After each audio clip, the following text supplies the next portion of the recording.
The 44, it's another Seahawks first down. Coleclaw with just a nice move after, and somebody fell. That is Coleclaw. He's okay after he's tripped on the way up. Rather strange move. Then they're going to move quick here. Coleclaw with his 15th catch of the season.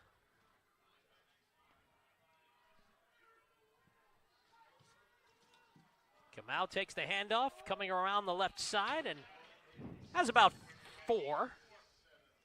Not a bad first down run after you had the 2 quick passes.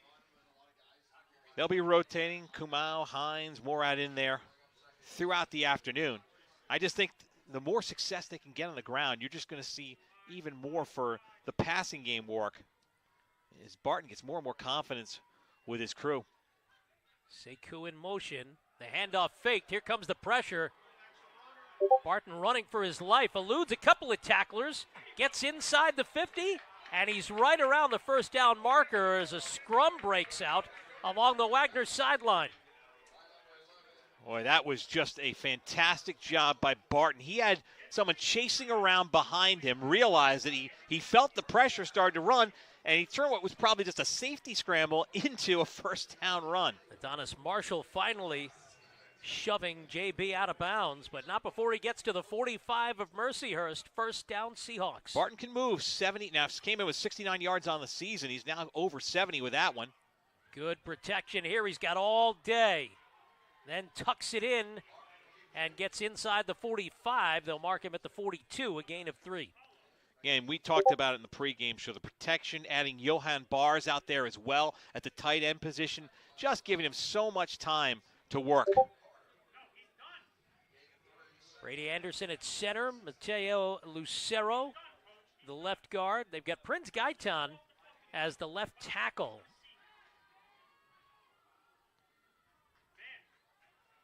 Second and 7. Barton being chased by Lang. He'll slide down. They're going to mark him at the 37. Yeah, Kyler Lang has been trying to catch Jordan Barton on the last 3 plays, and Barton just feels that pressure and pulls ahead. Almost comes up with a first down here.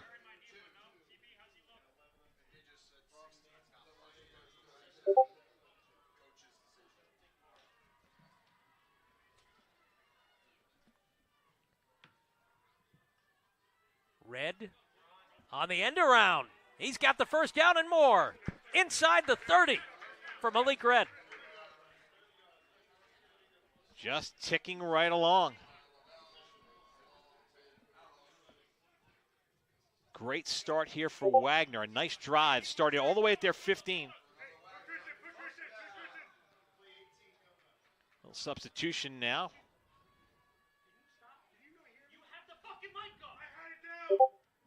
And we got a penalty flag out. No, it's just mouth guard, I think.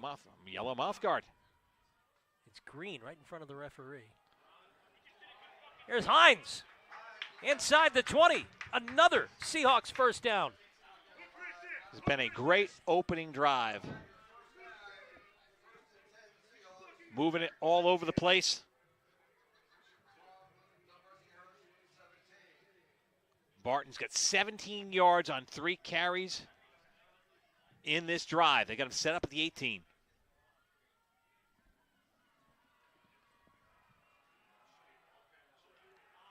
Hines gets stuffed for no gain. We are efforting to find out who the new offensive lineman is for the Seahawks. Yeah, number 77. I'm trying to figure that out myself. There's been a change. Somebody swapped a number, but they forgot to tell us. So we'll let you know as soon as we know. But, well, I will say, 77 has been doing a nice job keeping that right side clean for a few moments.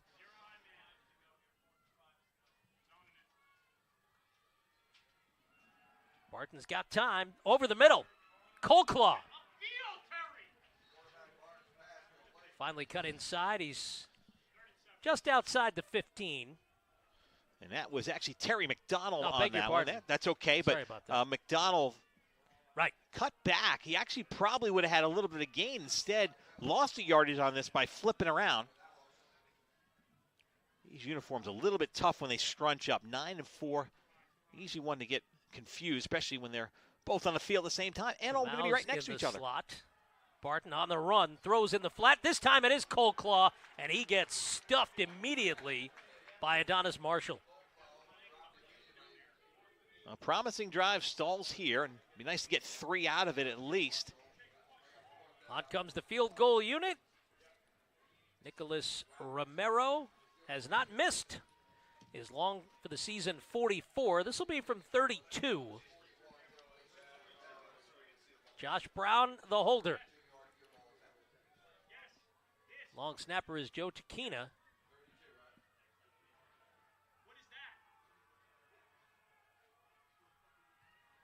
High snap, Brown gets it down, the kick is away, and it's off the upright, no good. Well, the snap a little high. Brown did get it down, but Romero's timing off. And Ray, he knocked it off the right upright. Yeah, and it just hit the right side of the upright. If it goes on the other side, that's 3. But unfortunately, a promising drive stalls for Wagner after they got basically a 3 and out in the other half, even though it was a 1 first down set. After that, they locked it down. They gave up a big kickoff return and then moved it all the way from their own 15. Unfortunately, get nothing out of it on that first drive. So the defense back on the field with a scoreless game here with 6:12 to go in the first. Mason Buono in at nose tackle. 33 in green. Javaudin still in at quarterback. Swings it out for Trobel. And the Seahawks swarm. That's a loss of about a half a yard. Tackle made by Eli Hiscock. And there's a Seahawk down at the 20-yard line. So an injury timeout with 5:54 to go in the opening quarter. Training staff out to tend to the fallen Wagner defender.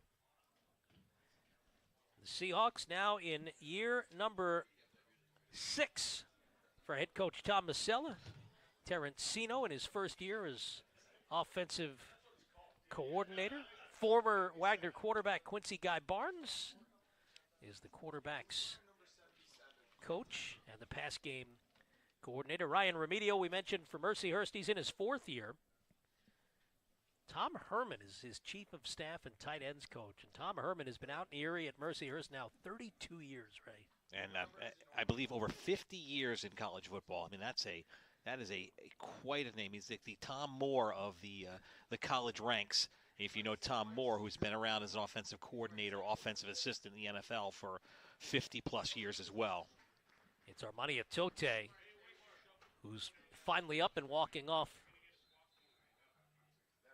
under his own power. Or is that Jaden Brown? I beg your pardon. See, hard to tell. It's the 8, as we can make out. So it's Jaden Brown who was shaken up. I beg your pardon. Making his way to the sideline. Mike Seeger switched his number from 68 to 77. On the Wagner offensive line, he's playing right tackle. That makes sense. Back underway now. 2nd and a long 10. Great tackle from behind. Another run for Trobel. Omar Reggie coming in to get that inside. Again, another 3rd down and 10. Chance to go 3 and out, get the ball right back for Wagner.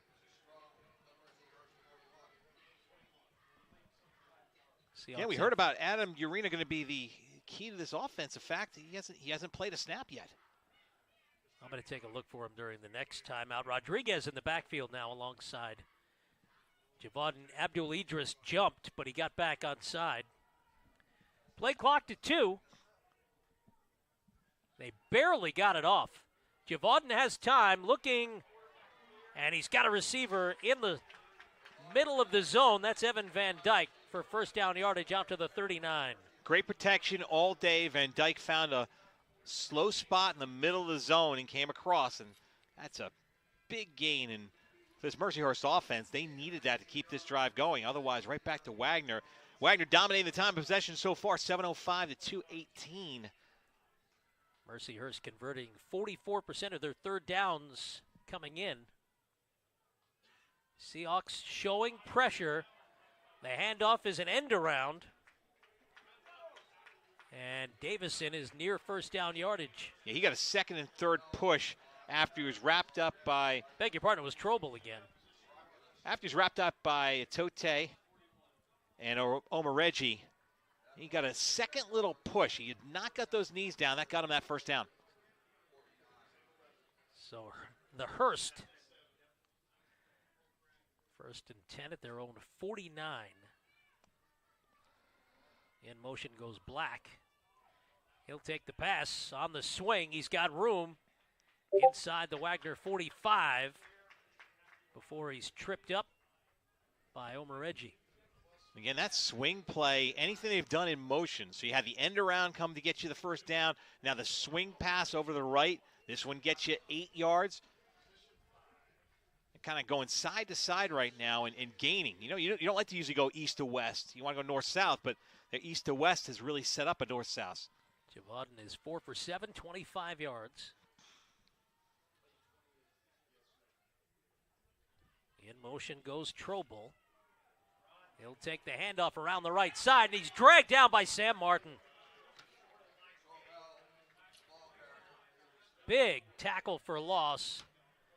Back to the 45, so it sets up 3rd and 4 in what could be, Ray, 4-down territory here. Yeah, they're kind of at that no man's land area, and especially if they keep this short, they've had a lot of success getting 7 or 8 yards on an end around and the swing plays.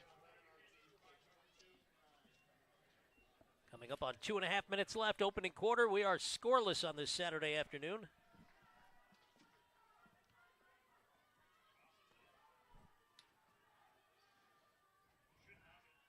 Wildcat to Trobel, and he is right around the first down marker. Second effort has him inside the 40. And it's a first down for the Mercyhurst Lakers. They'll mark it at the 44. I beg your pardon, the 39. Little trickeration there on the Lakers offense. Their coordinator, Tom Sadesky. It worked well.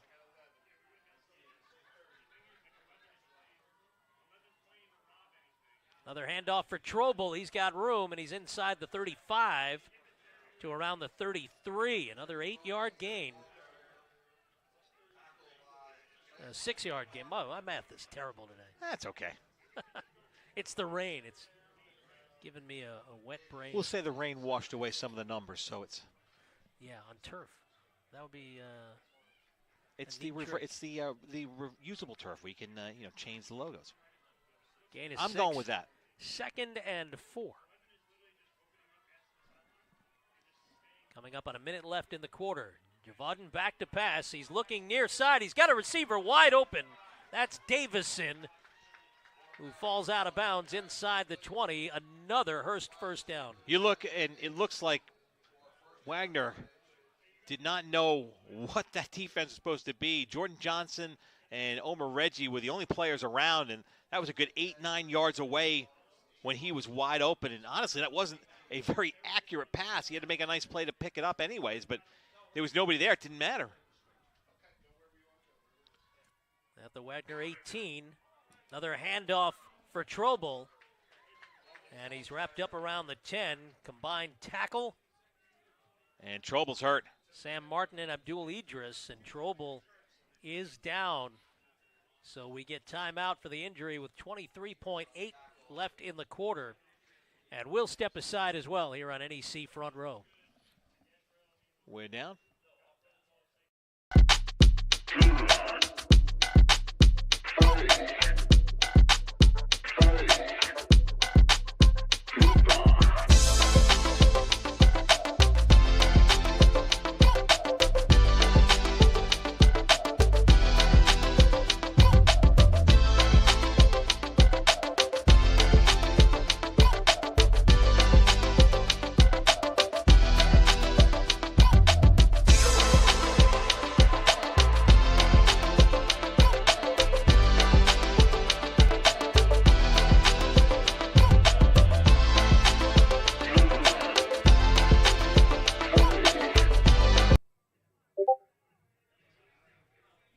23.8 to go. Trouble helped off to the sideline, so Aaron Rodriguez is in. Wearing number 3 in white. 38. Alex Javodin in at quarterback. And the handoff does go to Rodriguez. He is stuffed for a loss of about a half a yard, Ray. Yeah, Rodriguez came in 38 carries, 91 yards, a touchdown. Again, they've kind of got the three-headed monster as well, where they've got running backs, but Trouble being the primary one on this drive. We'll see how long he's out for as the quarter comes to an end. Yeah, we haven't seen the freshman Jameer Mookie Gamble yet. But as we end the first quarter, 15 minutes complete on this Saturday afternoon, we are scoreless here on Grimes Hill. On Staten Island in New York City on NEC Front Row.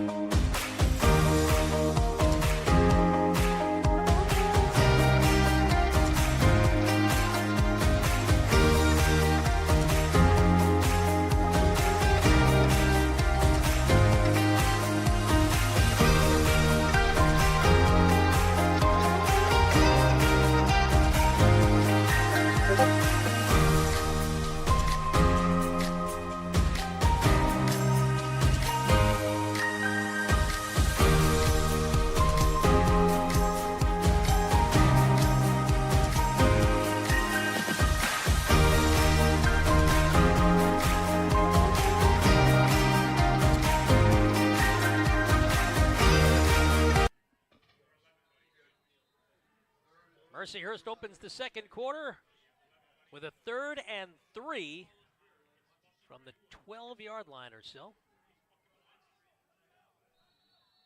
And the Lakers have to call a timeout. That is never a good thing, Mr. Martell. No. You're calling a timeout coming out of the quarter? Yeah, that's not the not what you want to have happen. But they've had a couple times now where they've been close to that 25-second clock violation, but didn't get it. Thankfully, this time they get the timeout, but ball is marked for the record at the 11-yard line.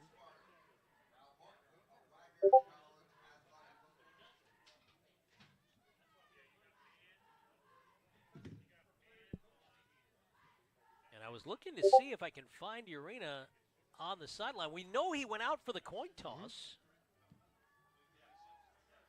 So I'm not sure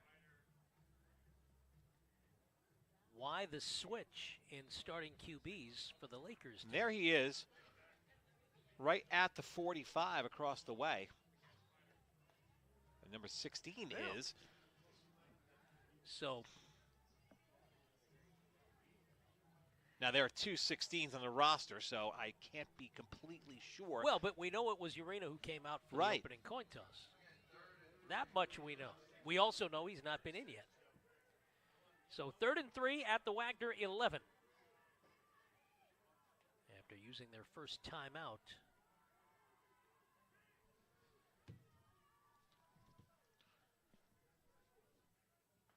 Javodin back to pass. He's got some time in the flat. He finds Rodriguez, who's tackled at the 10.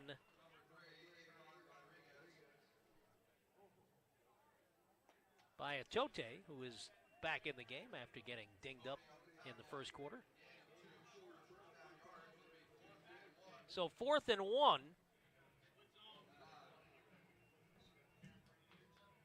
And they're going to go for it. Camden Lewis, the big tight end, comes in, 17 in white.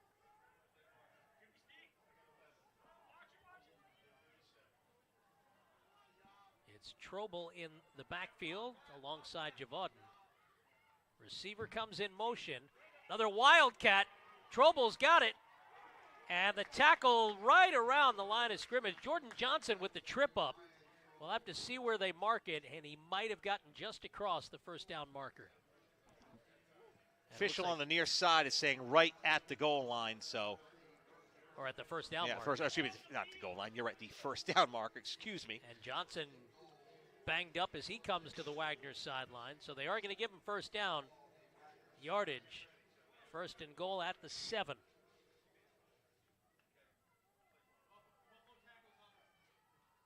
And an already thin defensive unit suffers another key injury potentially.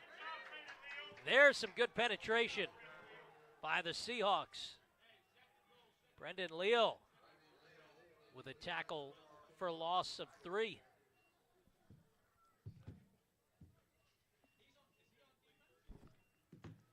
So it's second and goal from the 10.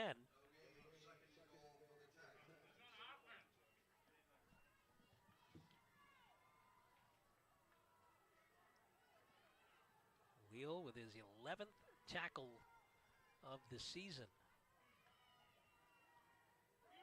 Javaden on the keeper. He's got a receiver in the corner of the end zone. Incomplete. On the coverage, Jaden Brown. A terrific play. Terrific play. That was a fade right in the corner, looking to hit Braden Black. But Brown with him the entire time, getting that hand up and looking back. Key point in any time you want to avoid any kind of contact or pass interference, and just a great play knocking it away. Perfect timing for Brown, the senior from Sicklerville, New Jersey, who got a little banged up in the opening quarter as well. Sets up third and goal from the 10. Javaden out of the gun. Empty backfield. Now Rodriguez joins him. Play clock inside of 5. Javaden looking over the middle. Threw it behind the receiver, Davison. And a pass but is a a foul. flag Penalty is flag, down right around the goal line. Don't know if there was a hold. Apparently there was a defensive hold on the Seahawks. So that's going to set up first and goal at the 5. Now we can hear the officials for the first time. Shamar Williams gets called for the hold. And with 12:49 left in the half, that's a rough one for the Seahawks. So it's first and goal at the 5. Ray Wagner's been averaging over 6 penalties a game. Now that was a big one. And about 9 yards per infraction. This one cost them 5. And instead of fourth and goal, it's first and goal. After Romero's field goal attempt in the opening quarter clanked off the upright. Inside handoff. Man gets inside the 5 before he's gang tackled.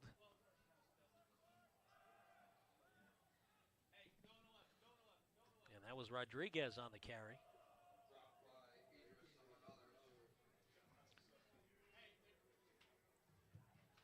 Jordan Johnson in there, others Idris on the play. And just like you said, gang tackle, not allowing a lot of room. Mercyhurst has not had a lot of success running inside, so I'd expect them to try, a little bit of the outside move here. And here's the Wildcat. The snap does come to Trobel. He's inside the 5, and he's inside the end zone for a Mercyhurst touchdown with 12 minutes exactly left in the second quarter. 6-0 Lakers. Samuel Petrus made that play happen. He pushed his man to the right, and it was a little stutter step by Trobel to his left, and there was an opening. It was like the Red Sea parted, and he went right through. 6th TD of the season for the senior from Mentor, Ohio.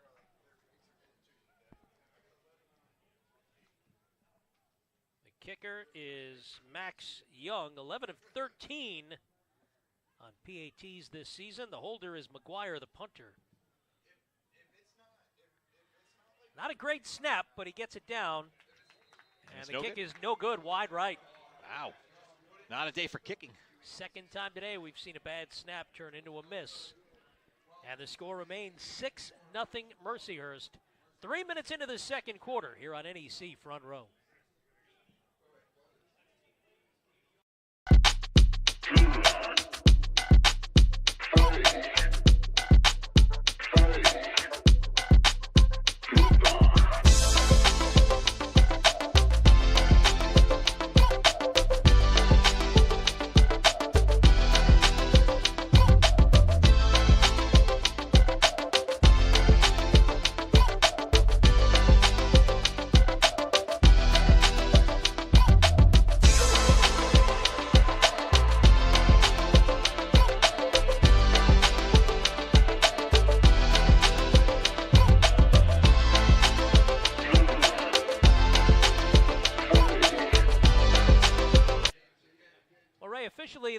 for an 18-play, 80-yard drive, but I don't know how that's possible because the missed field goal was a 32-yarder. So the spot was the 22.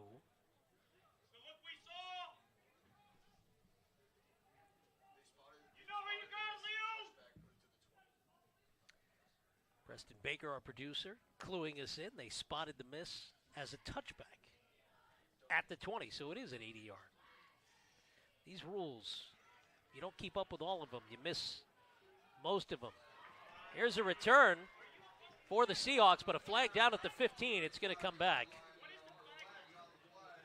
That was Martin on the return, but it's going to be wiped out in all likelihood. They drop the flag now at the 19. They moved it up, but it's going to be either an illegal use of hands or a hold, and it's even worse. It's a personal foul. So they're going to back it up. So personal foul gets them. That's going to be inside the 10, right? It's going to be about the 9.5. Did not hear who it was called on.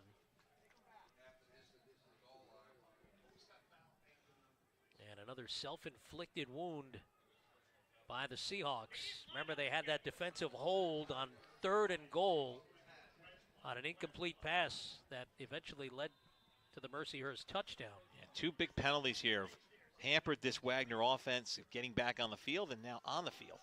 Barton hands off to Hines. Andre's got it across the 10, out near the 15. A good gain for Andre. Grad student. Got about 4 yards on that. From Staten Island.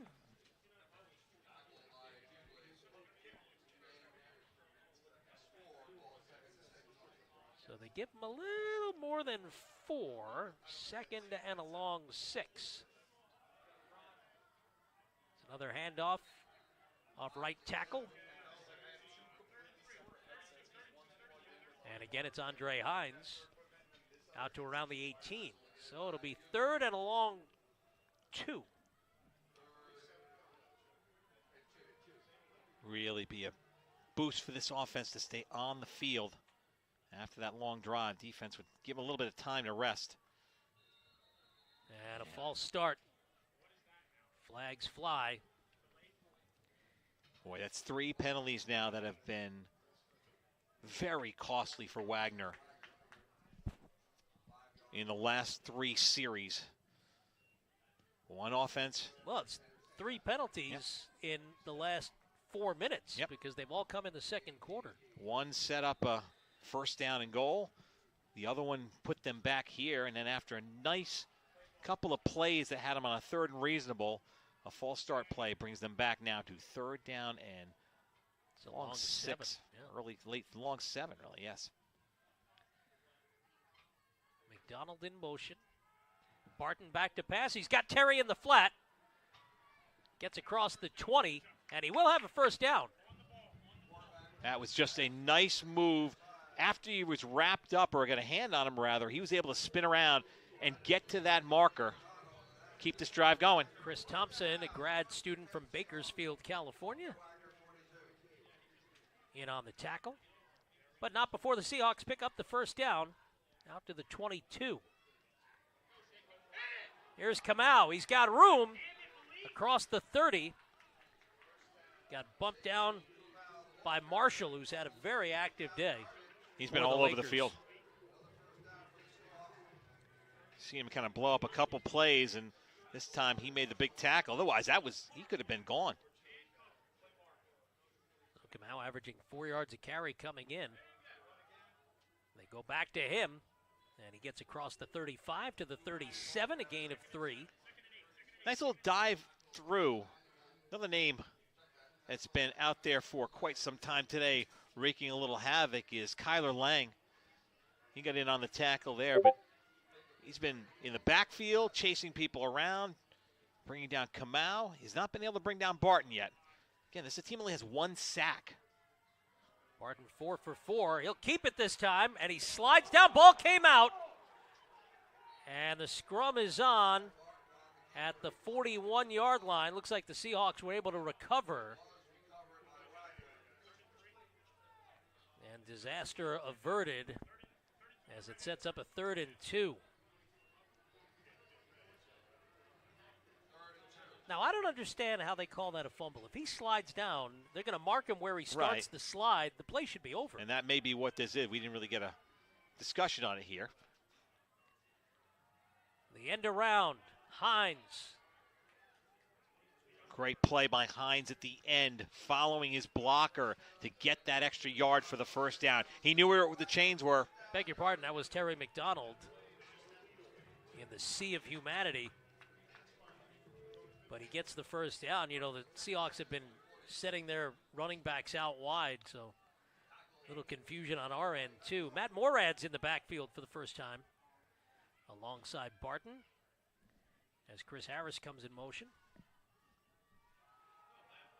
It's Morad. Gets out to around the 48. Gain of 2 for the sophomore from South Jersey. I thought they'd give him a little more yardage than that, but they pull it back. I thought he'd get up to the 48 at least. They put it back at, well, it is 48, excuse me. It's just on the Wagner side instead of the Mercyhurst side. So 2nd and 8. Harris at tight end. Settles in the slot. Barton fakes the handoff. He's got Chris in the flat, and Harris has first down yardage. Rumbling inside the 40 before he's finally knocked down around the 37-yard line. It's another Wagner first down. Oh, we talked about in the pregame show having these tight ends available as a weapon and as blockers. Turns this offense a lot more loose. Junior from Vero Beach, Florida, makes his first grab of the year.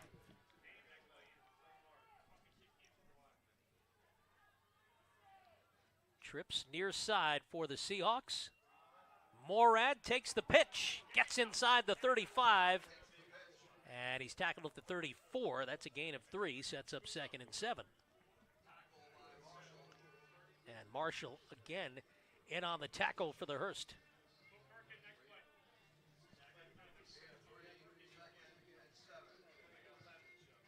Damian Maisel in at receiver, the former quarterback.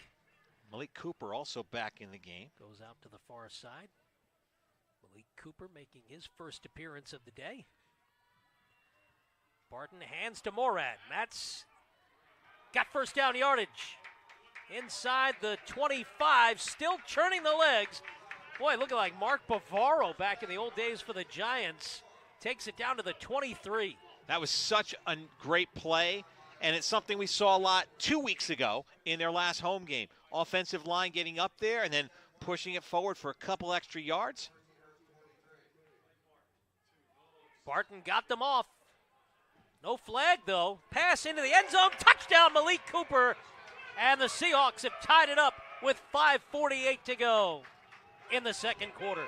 That's just a beautiful play. Coming out, the quick snap right away, getting it off, and a beautiful pass. Over the shoulder catch. And there were 2 receivers in the area. Cooper, the redshirt senior from Philly, with his first TD of the season. Jordan Barton with his 3rd touchdown throw. And now Nicholas Romero, a chance to put the Seahawks on top. Try and make the first kick of the day for either of these teams, too.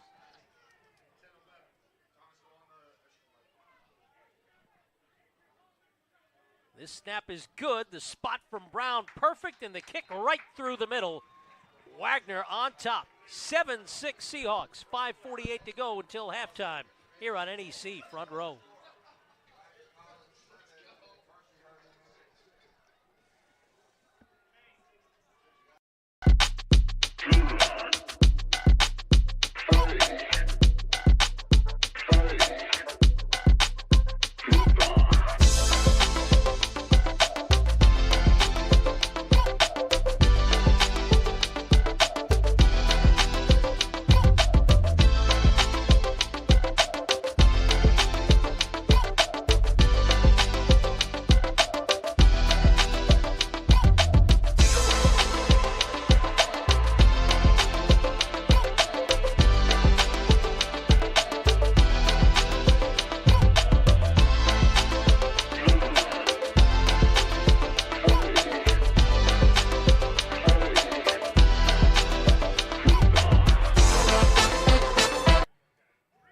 boys, an 11-play, 95-yard drive, Mr. Martell, and it covered not quite 6 minutes. Well, what was great about that entire drive was they did not let the mistakes burn them.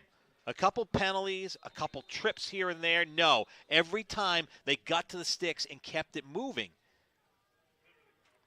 Now with a 7-6, 6-7, as the kids would say these days. Woods and Askew back deep to receive. And Romero lets it fly. A little short. Bounces at the 20. There was a fair catch signaled. The catch made at the 19. And there's going to be a penalty here.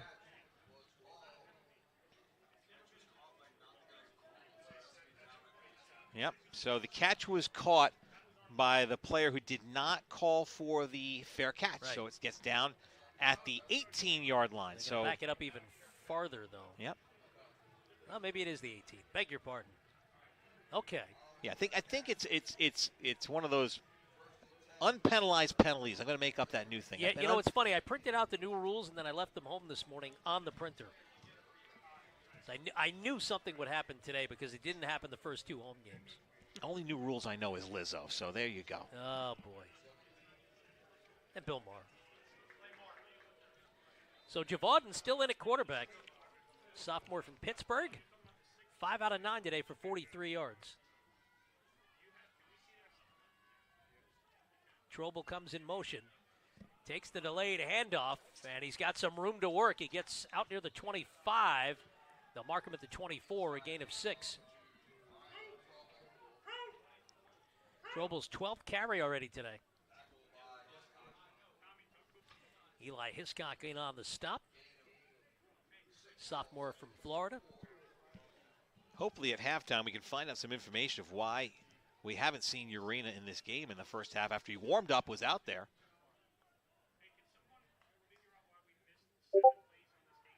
Darkening skies here on Staten Island. Very hard to make out the Verrazano Bridge across the field.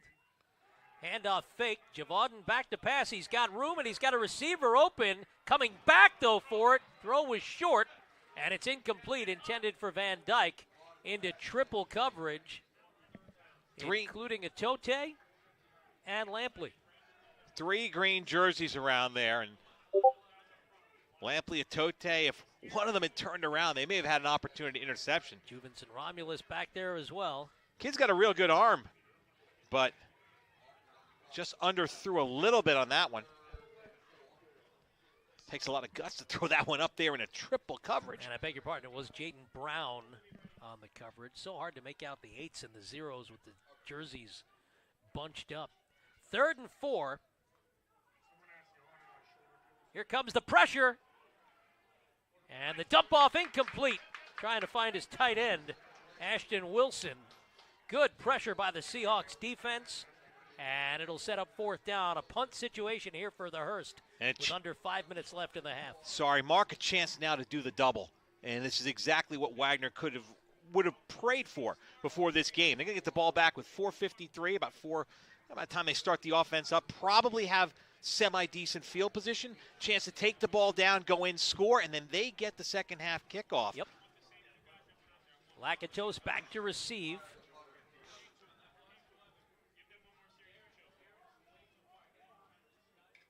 Just his second punt return. It's end over end. Takes a Mercyhurst bounce and then a Wagner roll as it's down inside the 40. So the Seahawks will start off with pretty good field position. All things considered, for the fact that they were, inside the 10 after a penalty, this was a well-executed special teams play. They got the lucky bounce that they needed, and offense back on the field with a little under 5 minutes to go. Perfect time to have a nice half-ending drive and get points. I believe that was Travell Wright who fell on the football. Barton in the empty backfield, joined now by Hines. Andre takes the handoff, goes right up the middle, and he's met by a wall of Lakers.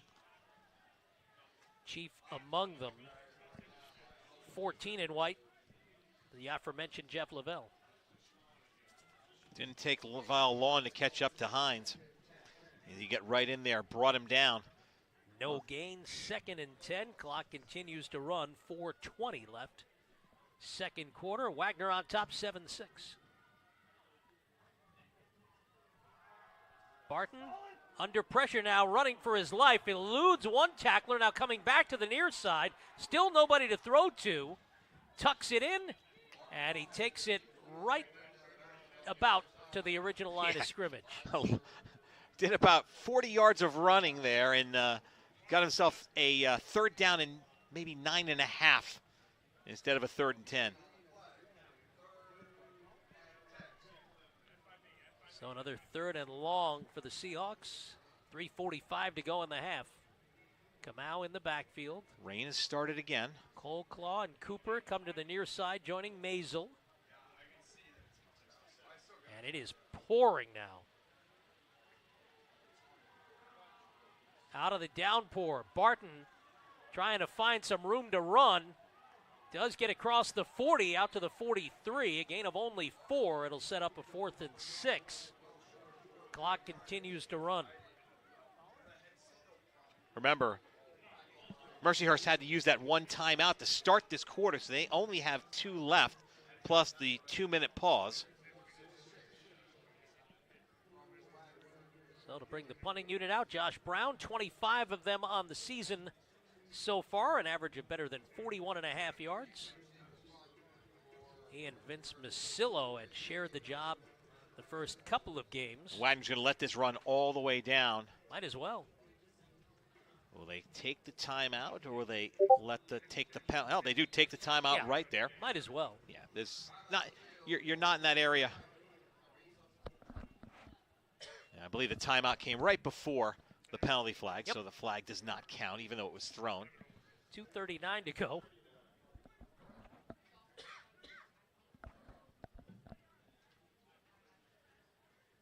And so the Seahawks talk some strategy. Each team now with 2 timeouts left. Well, the rain let up. It literally a minute ago just started teeming. Of course, the heavy rain really wasn't expected to arrive until tomorrow night. No. This was a pop-up storm that started about 9:30 this morning, and it was supposed to stop around 11.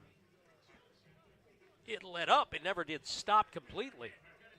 But just in the last few minutes, absolute downpour here on Grimes Hill. We're at Hamline Field. And for Ray Martell, I'm Mark Renee. Eternally grateful you're spending part of your Saturday with us. It will be Massillo out to punt. He's averaged 45 yards on his 8 boots this season, including a long of 71.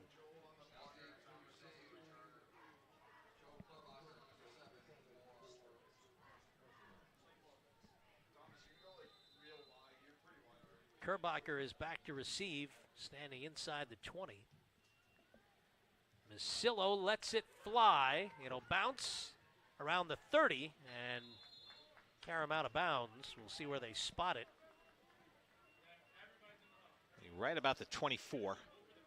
So it took a Seahawk bounce. Just across the 23 is where Mercyhurst will start with 2:31 to go and 2 timeouts remaining.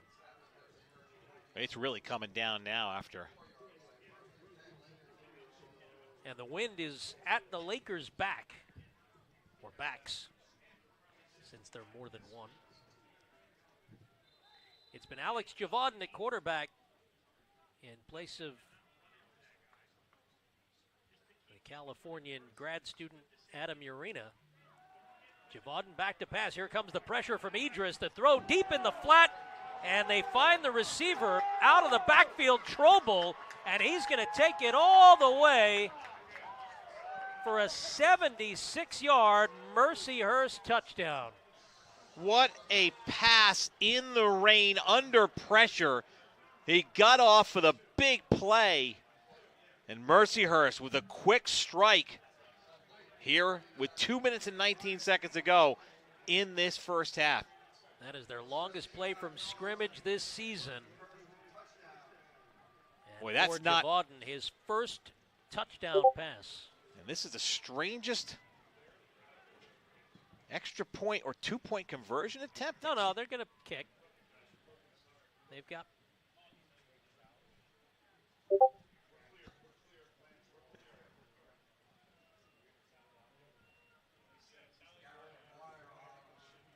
McGuire's going to snap, and here comes the kicker, Max Young, who missed his first attempt earlier in the quarter. That's a much better snap. They fake it. McGuire's looking to throw. Now he tucks it in, and he's knocked out of bounds. So the 2-point conversion, no good. Wagner stops one for the first time this season, and that was the Mercyhurst Lakers' 4th 2-point attempt. They're now 2 for 4. Didn't look like a great play from the start. They were all over it. You had to have a hunch that they would try something being down, or excuse me, rather being up by only 5. So could come back to burn them later in a situation now. You hate to chase these points, but to be fair, the kicking has not been good outside the 1 extra point. So rain, slick ball, probably the safer choice. It just did not work. Seahawks will have the wind in their faces on this presumably final drive of the half. Sam Martin back deep to receive the kick.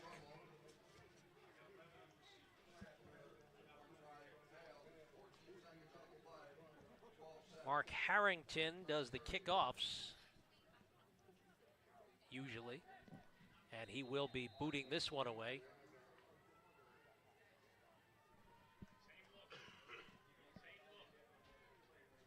Seahawks also have Carlos Greer back deep on the near side hash marks.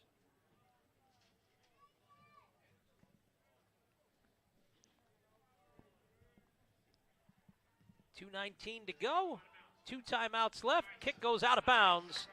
And that is a big break for the Seahawks. Oh, that's going to come all the way out. 35-yard line.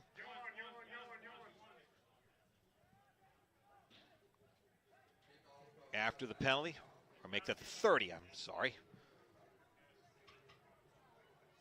No, I'm right. It is the 35-yard line. That has not changed. I never know with these rules sometimes, but that gives them great positions. And again, they still have 2 timeouts left and the 2-minute pause. Johan Bars comes in at tight end. Matt Morad in the backfield with Jordan Barton. And McDonald wide right as well. Malik Red, the lone receiver on the near side. The handoff goes to Morad. He was immediately met in the backfield by Lavelle, but was able to pick up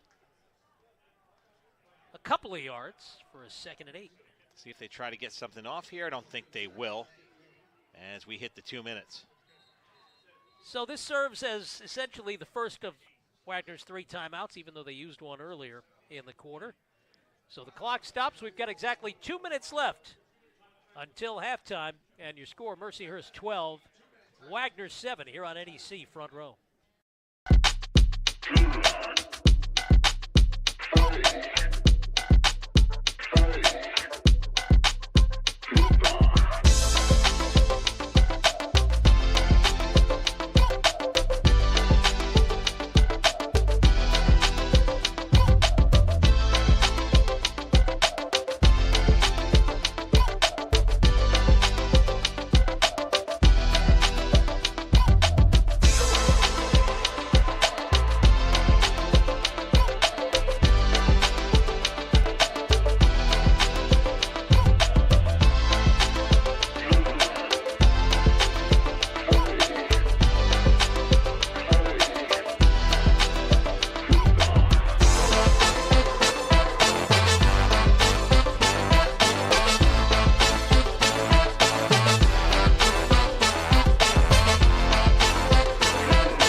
plus the clock stops to move the chains again. Barton in the flat, and Bars couldn't handle the pass, felt the pressure coming, and he is down. In fact, the man who hit him down as well, and Johan's going to hobble to the sideline. Yeah, he got hit right in that hamstring thigh area. That's going to bruise. Chris Thompson on the hit, and Thompson will go off to the far sideline. Kind of the back of that hamstring. Side of the knee. Yep. Really rough spot to get hit there. Bare knee with a helmet. That doesn't tickle. So 3rd and 8.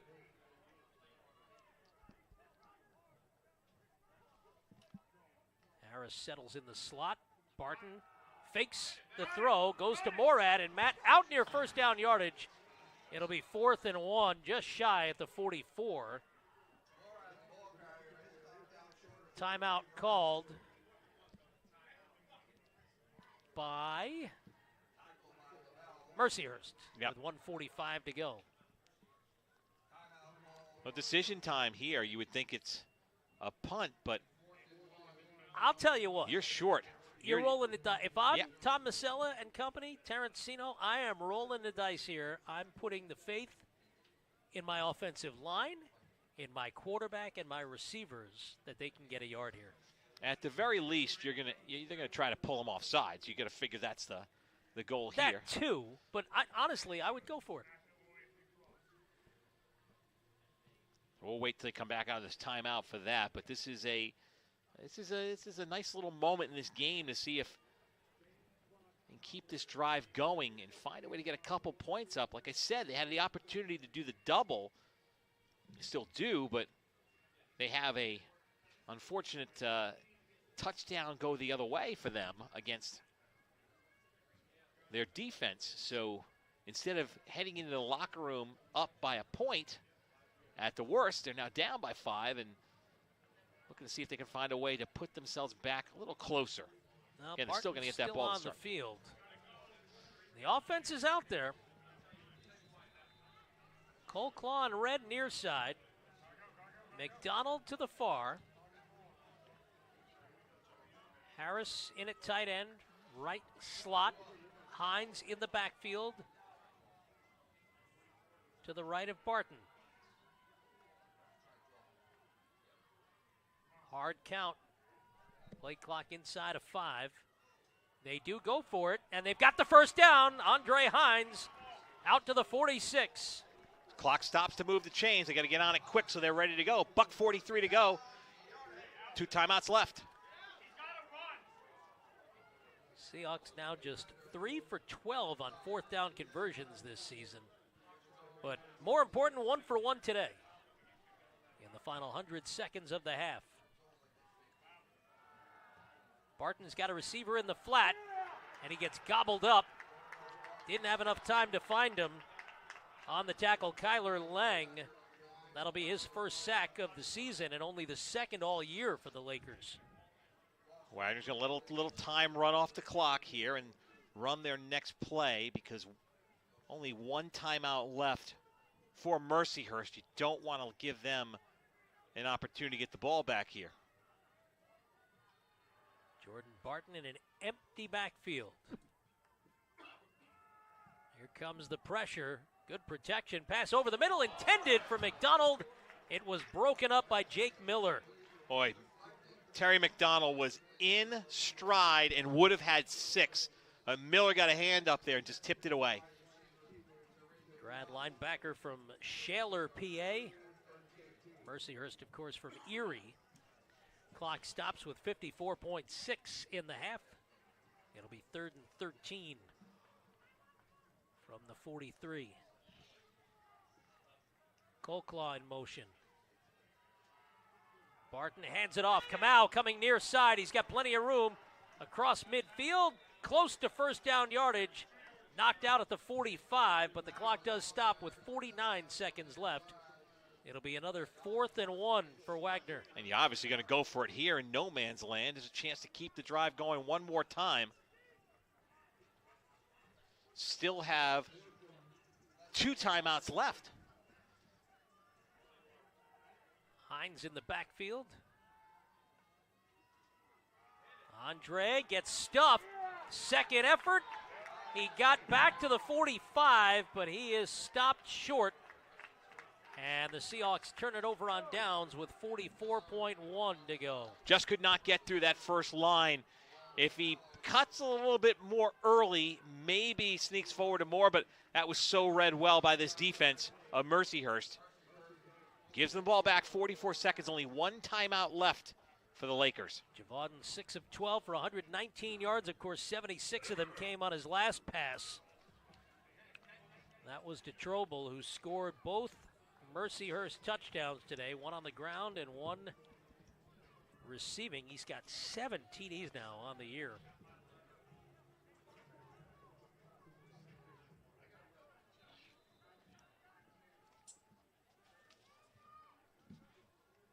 For a team that's now scored a total of 18 on offense. Javaden had Rodriguez in the backfield with him. Here's the pressure from Barnes, and the pass incomplete, out of bounds along the near sideline, intended for Kerbacher. Good pressure getting back, forcing a tough throw. 38 seconds. And again, clock stopped. Right now, Wagner really would just love to get to the locker room. Only down 5, right. But 100%. You don't want to give up a big play here. 3 receivers out to the far side. Inside handoff. Nothing doing there.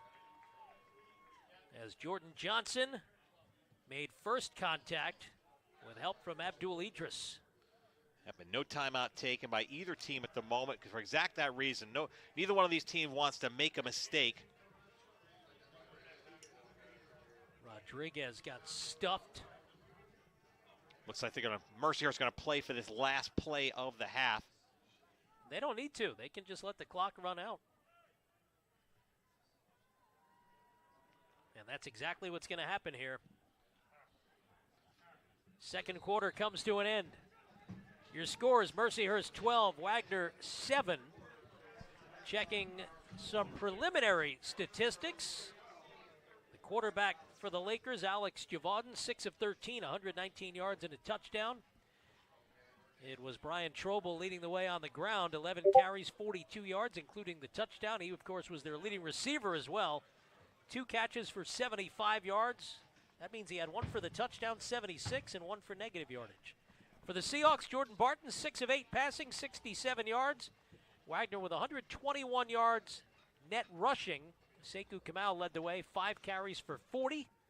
Andre Hines, 9 for 29. Matt Morad, 5 for 25. Barton, 7 carries for 23. Terry McDonald had a 4-yard end around. Jeremiah Colclough, leading receiver, he had 2 catches, 19 yards, 1 each for Malik Cooper, including a 23-yard touchdown. Chris Harris, Malik Red, and Terry McDonald with a grab apiece. Defensively, leading tacklers for the Seahawks, Sam Martin and Jordan Johnson with 5 apiece. And Adonis Marshall led Mercyhurst with half a dozen. So this game is pretty much what we thought it would be. 2 teams that are pretty well evenly matched in a close contest. And, you know, Wagner's 1 play away from going to the locker room up by a point. And it was a tough end to this half to see 2 opportunities Wagner had on the offensive side of the ball and not able to bring it down and get scoring. And the Seahawks will have the ball to start the third quarter. We've got halftime festivities here for you at Hamline Field. So stay tuned on NEC Front Row.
Here on NEC Football on the Run. It is time for our Commitment to Success Spotlight, brought to you by Provident Bank. Provident Bank, commitment you can count on.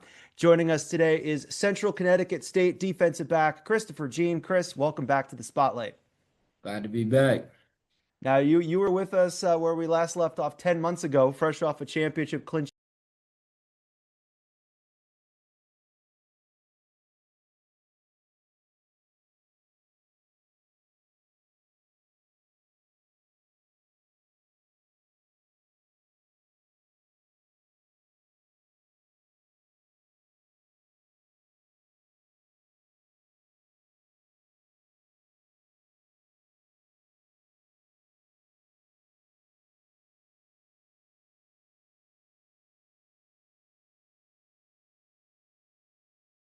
On social media when the 2024 championship rings came out. Those things looked beautiful. What was it like getting that ring in person and seeing it for the first time?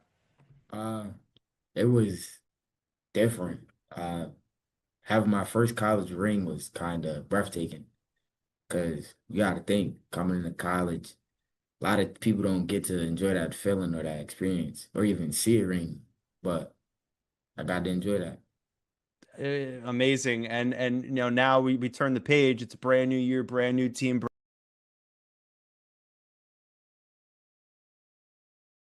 But I got to enjoy that. Amazing. And now we turn the page. It's a brand new year, brand new team, brand new season. So how has this year's team been different from the journey that you guys experienced last year?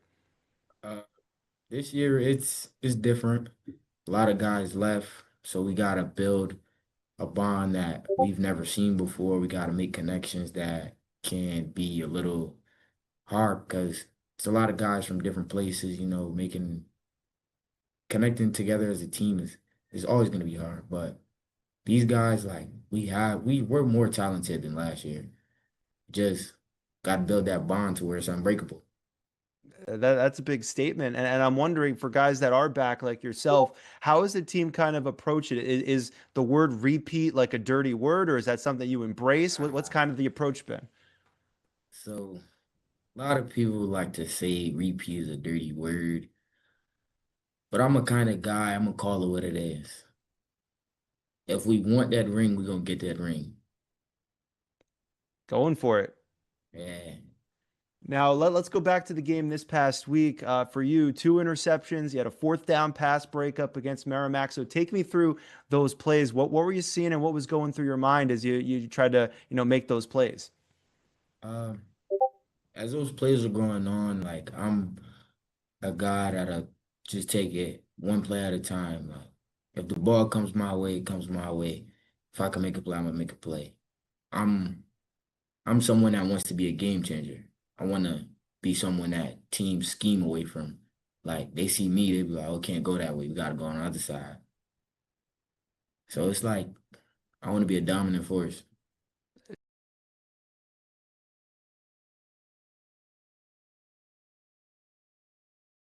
If you're talking to like a young DB who wants to learn to try and get to your level, what are some of the things? What are any tips that you might tell them to get in the right positions to make those plays?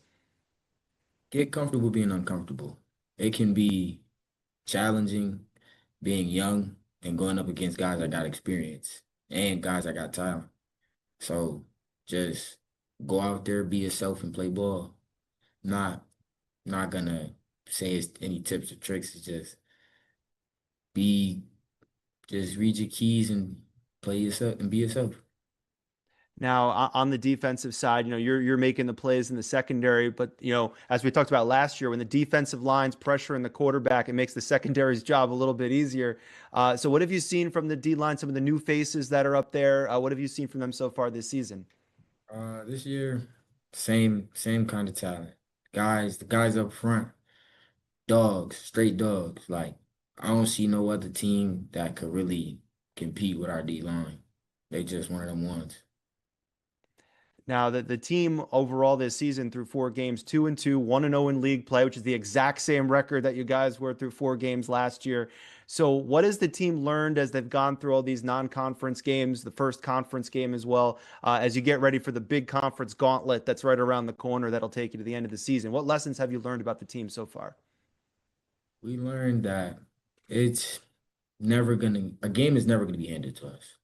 It's never gonna be handed to us. It's either we go out there and we show them what new brand football is like, or we get our ass we get beat. I say it like that. You But could say it. You could say it. yeah, like it's either we go and compete or we get our asses handed to us. But as you've seen, like we not the kind of team to just lay down. We gonna fight to the end, win or And lose. yeah, we saw that last year, a ton of close games. One of them was against Dartmouth, playing them for the second straight season. This year, you get them at home. So what are some keys as you've started to plan for them? What are some keys to look out for on Saturday? It's really just us understanding that they only have one game. We have we're done making early season mistakes. We're done with those. Like it's either we're gonna come out there and play our best game or play our best ball this week, because last week was an eye opener for us. We have the guys, we have the talent to compete with teams that nobody think we can compete with. So this week is just us doing our job and getting that job done to the best of our ability. If you guys just started to see that last week, that could be trouble for the rest of the league. So watch out. The Blue Devils are ready to go.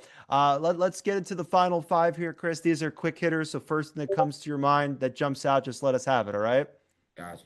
All right. Favorite pregame song to listen to? Trap 101 by YB.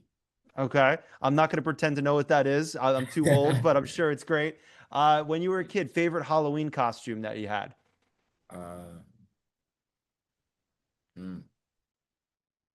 I'll say an NFL player. Like, I'll pretend Okay. I'm an NFL player in a sense. That works. That works. Speaking about favorite football players, favorite football player of all time that you love to watch? Of all time, a lot of people gonna say I'm corny for this just because I'm a safety, but my favorite player.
Cool McCain. You thought you wanted to go through against Chad Gable, but you didn't. And I'm going to tell you why. Chad Gable would take everything that Gunther's done and bury it. The Playmaker. It was on site. AJ Styles walked out there, seen LA Knight. Oh, okay, nigga. LA Knight hopped out the car. Let's go. Break down everything in TNA, AEW, and all of the WWE programming.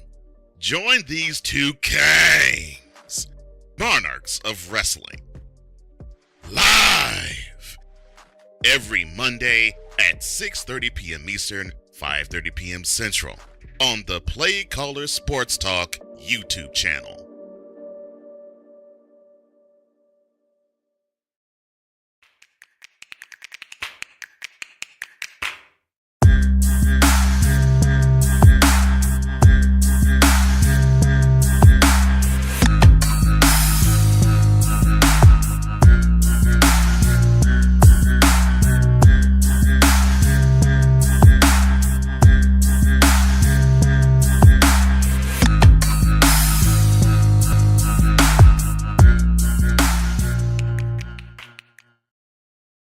Hey, Eagles fan, join my man Cool McCain and a host of others as they break down every single game, every single week in an objective manner, and also from a fan's perspective as well. Remember, this cast feels just like you. Nobody likes you. And you don't care. Fly, Eagles, fly. Eagles Elite Podcast, every Wednesday at 8:30 p.m. Eastern on YouTube and other podcast outlets.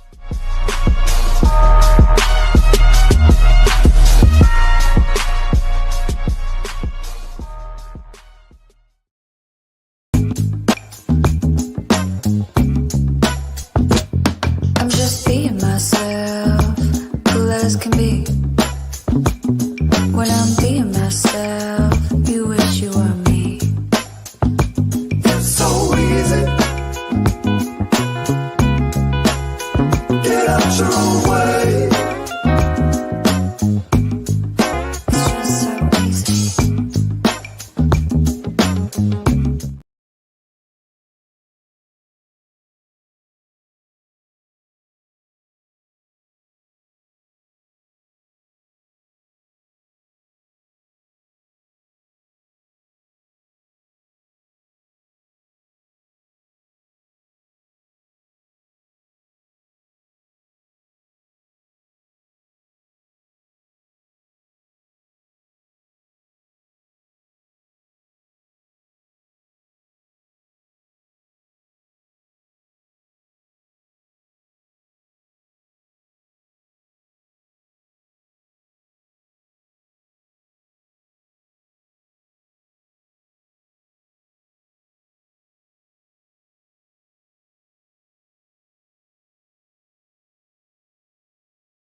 still only first down, so they've got chances to gain some yards here. But this is a gift for Wagner's defense. Get out of this with, at very least, a field goal attempt. And we got a whistle. I believe there was a clock malfunction. Something might have happened with the play clock. And they'll have to put some time back on the game clock. It's at 10:11 right now. They're going to put it to 10:26.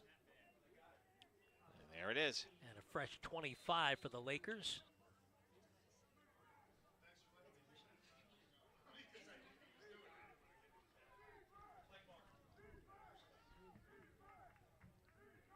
Wagner showing a blitz.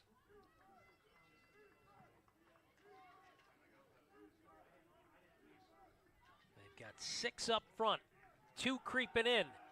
Javaden under pressure, lets it fly. Receiver wide open again.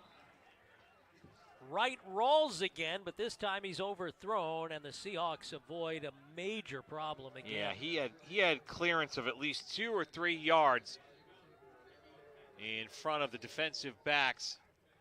Sam Martin and Lampley, who were there on that side of the field, had them both beat. Shamar Williams back in. Lined up along the far side numbers, now on the 30-yard line for 2nd and 30. Javaden into the flat, finds Davison, who gets it to the 35. That's a gain of 6. But it'll be 3rd and a mile. Be careful there. It looked like almost a face mask could have been called on Wagner. That would have been the absolute disaster of a penalty, an automatic first down, but either it didn't happen or they got away with it. Still 3rd and 24. 3rd and basically a Staten Island Railroad ride away from getting the first. Play clock under 10. Javaden back to pass. He's got time. Now Apollon got tripped up, and the throw short, again intended for Taylor Wright Rawls. It'll set up 4th and 24. And you have to figure Mercyhurst will punt it away. Try to pin the Seahawks deep in their own end. Crazy to think that the punt could still not gain them a first down. And that's how their position is right here. Is that you'd probably want this to be somewhere between the 10 and 20 to hit. We mentioned at the outset, Garrett McGuire had not put one inside the 20 all year coming in. 2 punts today for an average of 35 yards.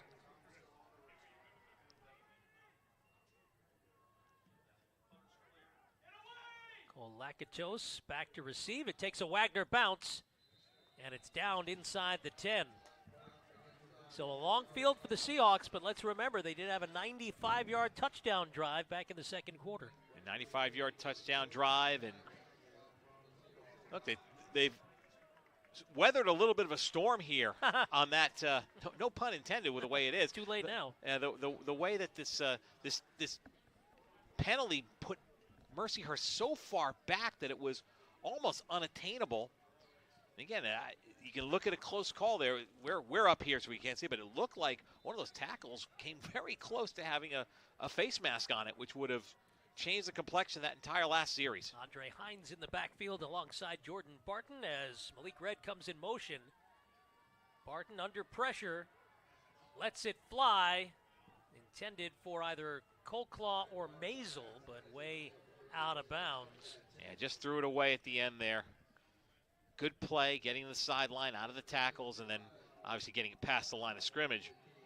Rain is picked up again, not falling quite as hard as it was around halftime, but still a very steady shower. Colclaw in motion to the far side. 2nd and 10 from the 9. Hines takes the handoff, gets across the 10, now out near the 15. They'll mark him at the 14, a gain of 5. And the clock stops as a helmet came off Andre Hines. So he'll have to come out. First one of the day. Last week it was like Helmet City. Sekou Kamau into the backfield. Maisel and Colclaw, the near side receivers. Red along the far numbers.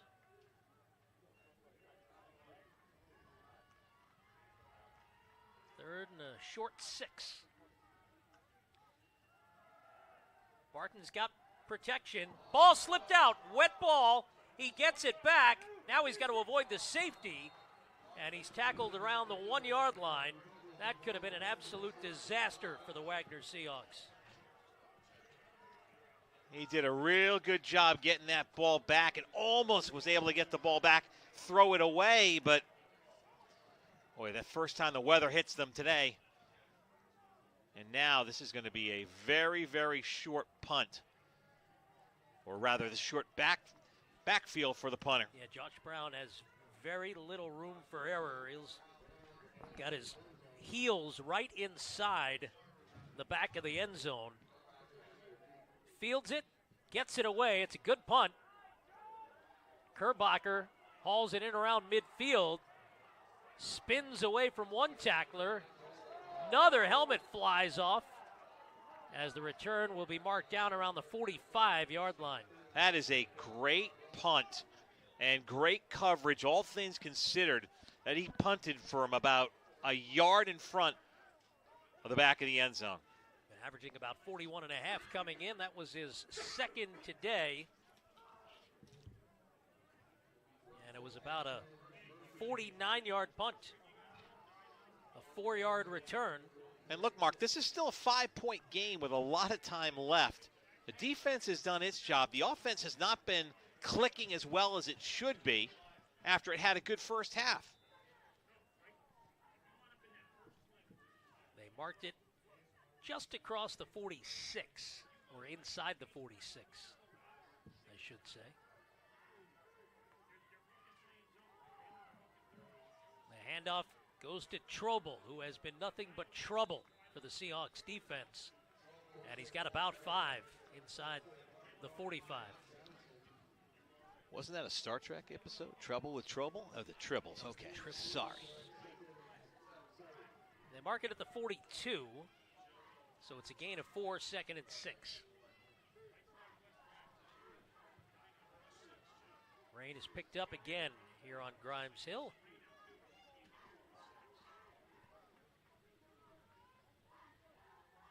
Might as well get used to it. It's supposed to rain from now until pretty much Monday night.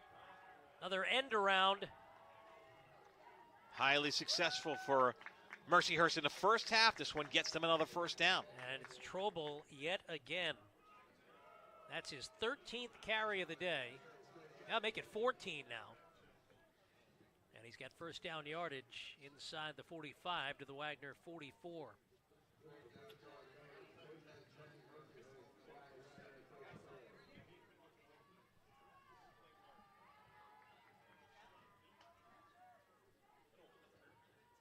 Javaden's gone all the way at quarterback. It's another handoff. And again, Trobel gets maybe 2 to the 32. Did a great job holding on to that ball. Freddie Camp got the helmet in there. I believe it was number 5. I can't tell the number scrunched up. But he got in there and got a helmet on it. And Trobel hold on to that ball. Not easy with the weather. And obviously someone going at you at full speed. Camp, the junior from Connecticut. URI transfer. It's Trobel again inside the 30. He's going to be close to the first down, but short by about 3. Brandon Leal was a hair away, as we have an injured Mercyhurst player on the field. He was a hair away from a big tackle for loss that would have set up 3rd down and long. Sawyer Prementine, the backup left tackle on the depth chart, was slow to get up, jogging off to the far sideline under his own power. But they had already called the injury timeout for him with 6:06 to go. Third quarter.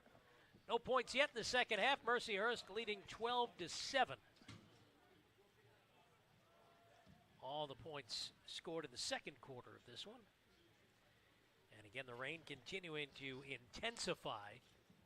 Yeah, checking the radar in the area. It's just pop-ups all around. It's not, you can't really even predict if it's going to come or not, but We've had a few of them just pop up overhead and then disappear. Well, there wasn't supposed to be anything today at all, and then driving in around 9:30 this morning. And now it's really coming down. When I checked my weather app, it said it would be gone by 11. It did let up. But this front has stalled over the New York City area. And from the looks of things, it's not going anywhere till, if we're lucky, maybe Tuesday. Great if you're a Duck, not so much for a Seahawk. And again, Trobel is going to come short, 4th and about 1.5 yards. You're right in that area where they're going to go for it here. This is not a field goal try. At this distance in the rain. Well, with the wind in their faces, too. Remember, Wagner's got the wind at their backs here in the third quarter. Wind blowing left to right as the Seahawks travel. So 4th and 2, they call it. It's an extra lineman in as a tight end, essentially. They're going to go to the Wildcat formation for Trobel. He takes the snap, hurdles over Romulus, and he rumbles inside the 5. That's just athleticism right there. Romulus had him dead to rights. Would have hit him and knocked him right there at the line. And he said, nope, we're going to do the dive right over you. And hurdles it and puts it 1st and goal. They mark it at the 4. And it's raining right now as heavy as it has all day. If not heavier. Trobel in the Wildcat again. He'll keep it behind the block from Rodriguez. Up and over and in for the touchdown. His 3rd of the day for the senior from Ohio, Brian Trobel. Now 8 TDs on the season for Mercyhurst. And they extend the lead to 18-7 with a point pending. A monsoon now. And again, very localized. There's only little squalls that are popping up, maybe mile or 2 miles wide, because you look over at the Verrazano Bridge, it's almost clear to the bridge now, and there's kind of like a brightening of the sky. But not for the Wagner Seahawks right now. Max Young will try the PAT. He's 0 for 1 today. And this one is good, so make him 1 for 2. And that moves the score to Mercyhurst 19, Wagner 7, 4:25 to go, third quarter. As they get an 8 play, I should say. Up 7 plays, beg your pardon, 46-yard drive. 3rd touchdown of the day for Trobel. Just would not be denied. Nope, he was going to get that all on his own. A fantastic hurdle to start it, and then the last hurdle into the end zone. Well, the rain has let up. The skies are brightening. This is the best view we've had of the Verrazano all day. Yep. Doesn't mean much. Still very gray skies and low clouds all around us. We'll have at least one more of these crazy squalls coming up, no doubt.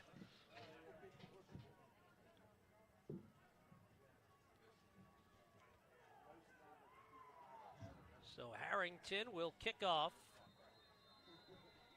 with Martin and Greer deep. And the Seahawks are really going to need to find some offensive rhythm here. Still just a 2-score game. They really could use a touchdown quickly to just get a little momentum back. Nice return here would go a long way, no pun intended. Martin calls the fair catch, though, inside the 5, so Wagner will start at their own 25. 4:25 to go, third quarter on this Saturday afternoon. We mentioned at the outset, second of a 4-game Seahawk homestand continues with homecoming next Saturday and a 5 o'clock kickoff against the Central Connecticut Blue Devils. We'll wrap things up the following Saturday, October 25th, a noon start against Duquesne, and that is the NEC game of the week. Paul Dottino and company will handle play-by-play. We are working on an alternate Wagner College audio feed for that day. We'll keep you posted as Kamau takes the handoff and gets a good 6 yards out to the 31. Nice start of the drive.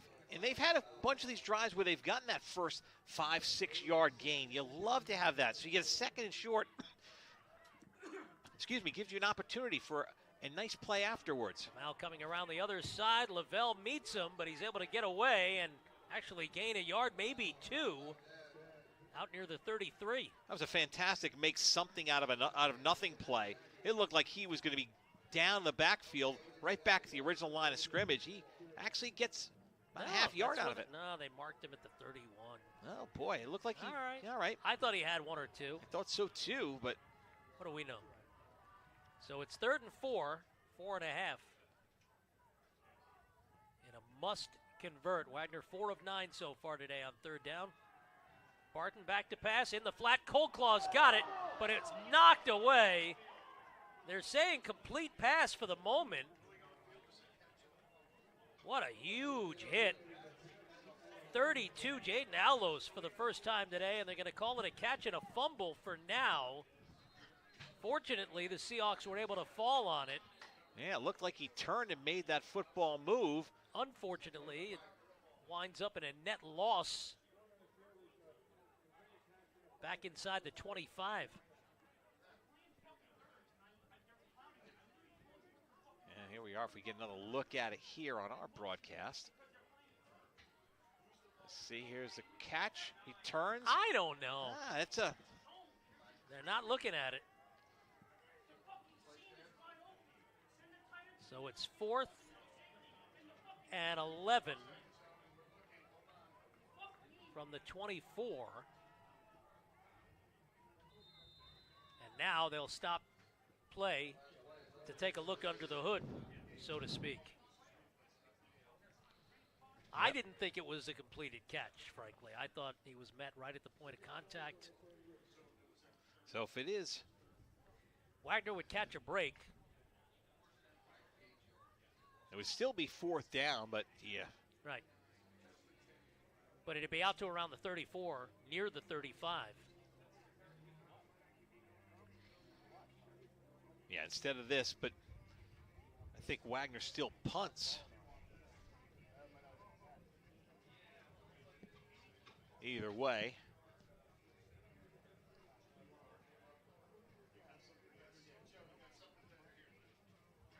And they're going to actually use our feed to take a look.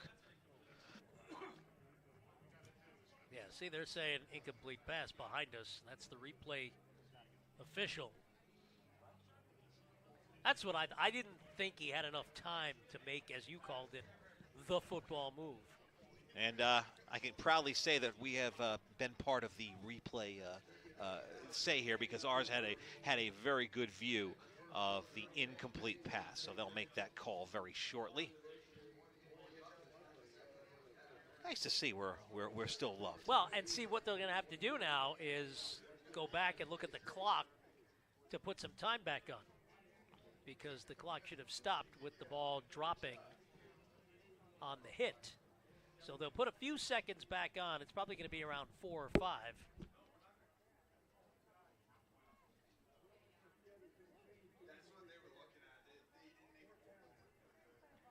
Right, so it's incomplete, but the clock kept running until the ball was fallen on. So they're not going to reset the clock. I beg your pardon. No clock adjustment, less than 2 minutes late. Thank you very much. Go. Appreciate Thanks, that. Appreciate that. Little look behind the curtain. Yep. It's we have the replay up here in the booth. They do a fantastic job, and we thank you for helping us out with our broadcast as well. So Massillo will punt.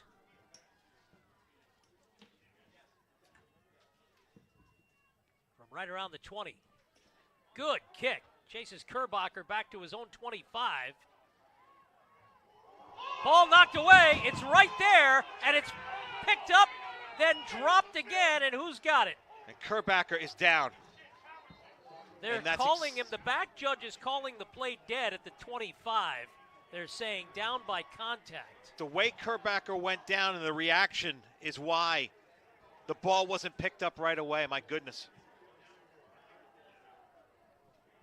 Right there was Cam Hines to fall on the ball, but he may have been the one who made the hit and was a little stunned himself.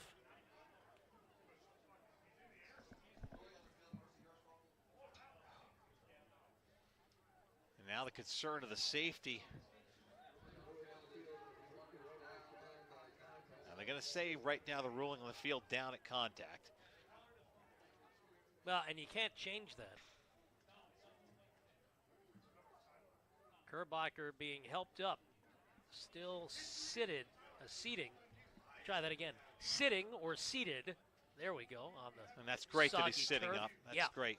And now he's up on his feet, walking off under his own power. Oh, thank goodness. Because he was down and not moving. He got leveled Yep. and separated from the football. Hey, the sun's finally coming out for the first time today. Maybe that's an omen for the Wagner Seahawks. Yeah, the brightening skies. I mean, we can see all the way clear across to Brooklyn and into Bay Ridge now.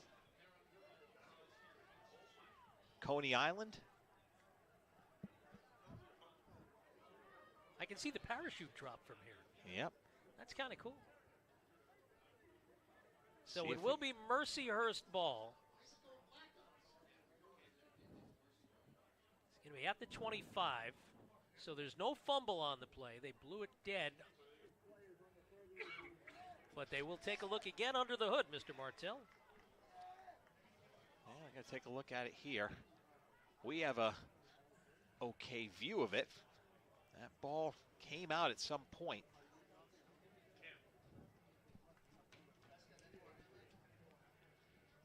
They're going to take a look at a few different ones.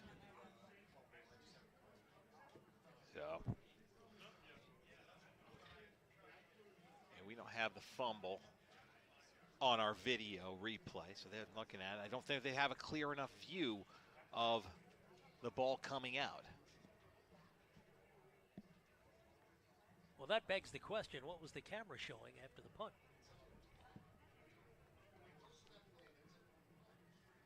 So it looks like the replay camera system here may have gone to black right as the play went. Oops. Well, that could ultimately be a really bad break for the Seahawks.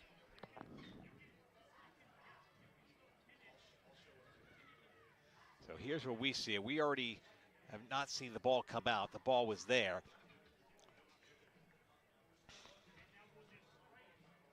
So it might be just an unfortunate tech break that they're not going to be able to get this fumble recovered. And the Cam play on Haynes was right there on the ground next to the ball. But it may have been him who laid that hit. And the replay, and to be fair too, the replay cameras are right where it happened when there was a scrum. There's no guarantee you can get yourself a good view of it. So not much. So in all likelihood, the play will have to stand as called. Down by contact at the 25. So they're going to look to see here. We're trying to pick it up on one of our feeds here.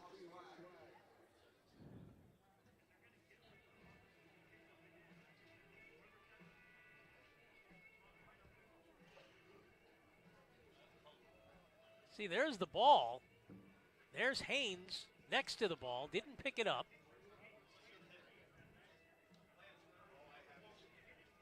So we don't have they don't have the video. Shamar Williams got there, moved it ahead, and then ultimately, did Kahano fall on it? It was tough to tell who might have recovered it in the scrum, but the whole time I could see the back judge motioning, play dead, ball at the 25.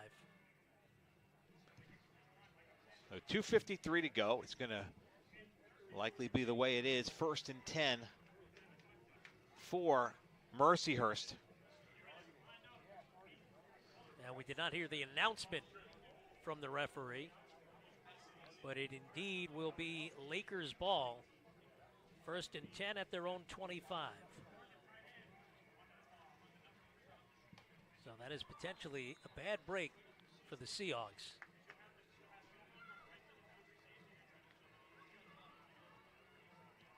good news is Kerbacher appears to be okay. He's up on the sidelines moving around, looking for his helmet. And Haynes appears to be okay for the Seahawks along the near sideline. Misdirection, handoff to Rodriguez. Shakes off one tackler and might have gotten a yard to the 26.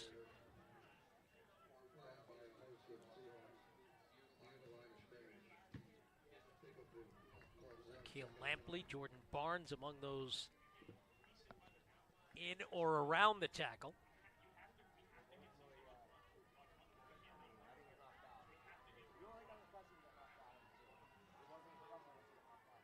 Ryan Trobel's up to 163 yards of total yards today.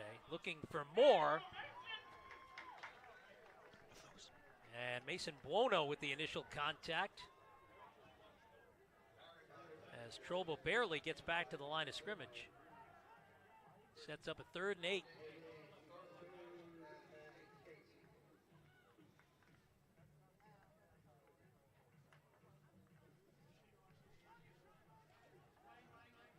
So what'd you see? You're looking at the replay of the... Yeah, I was able to go back and look at it. It came loose before, but they did not have the angle that we had. Well, and again, they whistled, but they blew it dead. It blew it dead, so that's where it is. Correct call was made under the situation.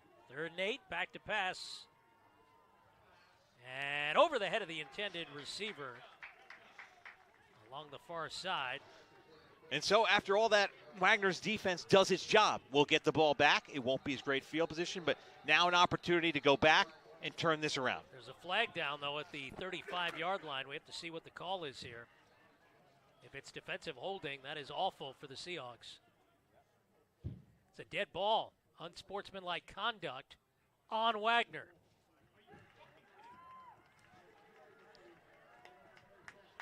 So an automatic first down, 15 yards.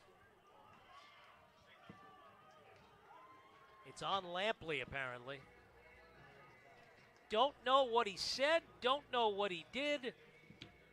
He's incredulous, too, coming over to Coach Tom Masella on the near sideline right at the 50.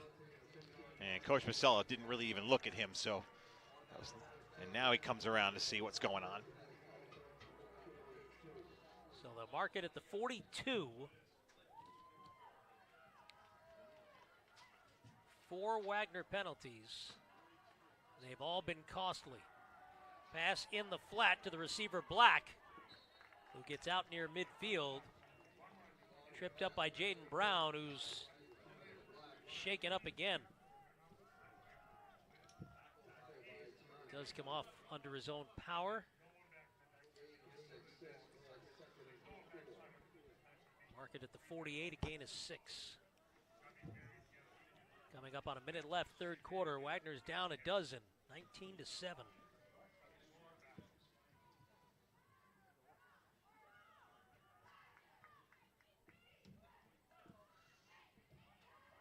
Van Dyke in motion. Rodriguez gets hit right away by Omareji. That's a huge, huge play to make this a 3rd and long.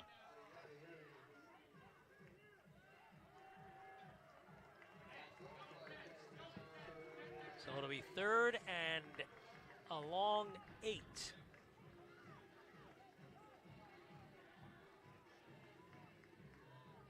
Rodriguez, the single setback.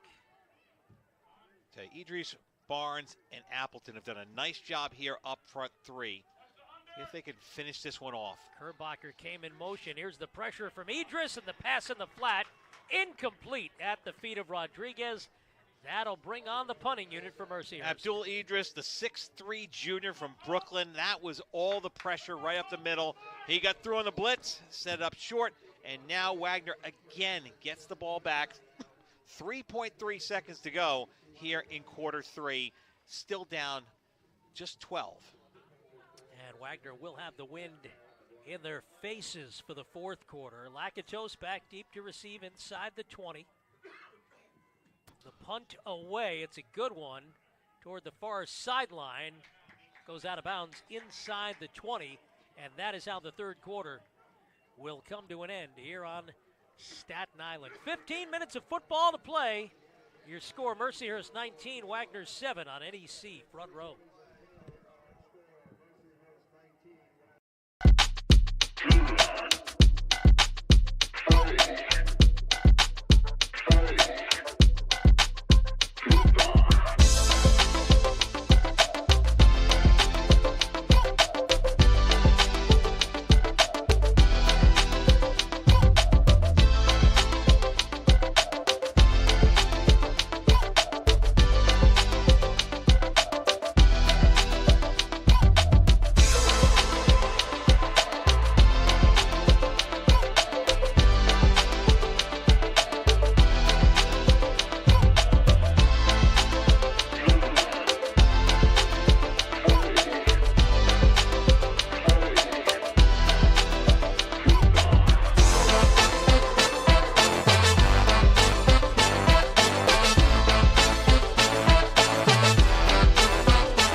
Seahawks at their own 19.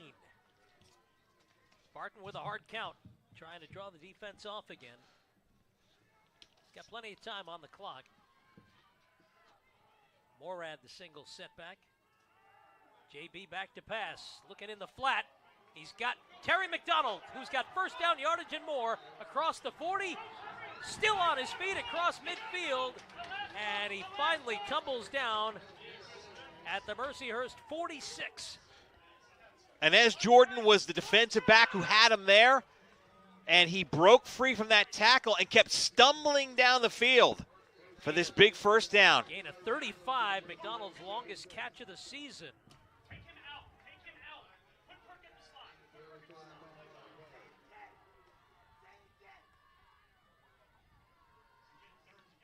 Again, Barton to the hard count. He's still got 10 seconds left on the play clock. Malik Red, the single receiver on the near side. The handoff goes to Morad across the middle of the field inside the 45 to about the 43. It'll be a gain of 3. He sets up second and 7.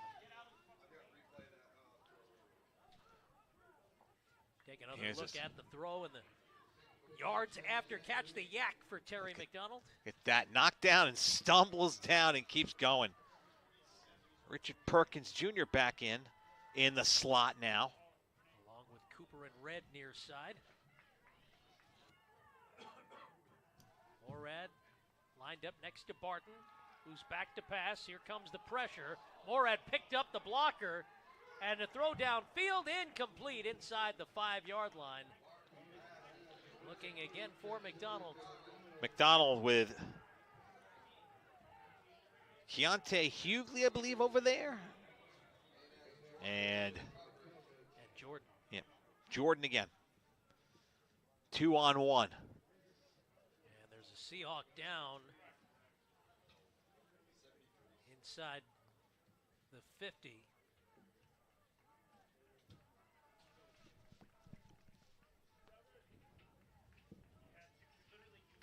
And I've been told it's number 73, and that is a new uniform.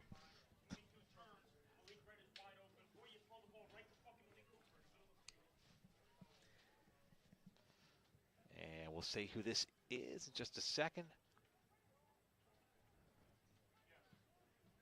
Looks like 72 it might be, actually. That would be Malik Wilson, the junior from Piscataway. Which would make sense with him as the depth chart listed. We'll see in just a second if I was correct. And it is 72, and he's limping off on his own.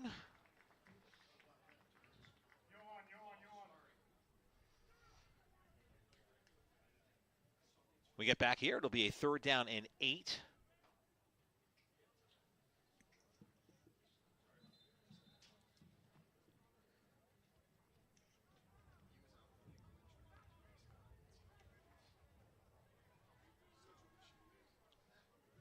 So Wilson, who got dinged up on the road at Central Michigan 3 weeks ago, hobbling off to the sideline. They'll call it 3rd and 8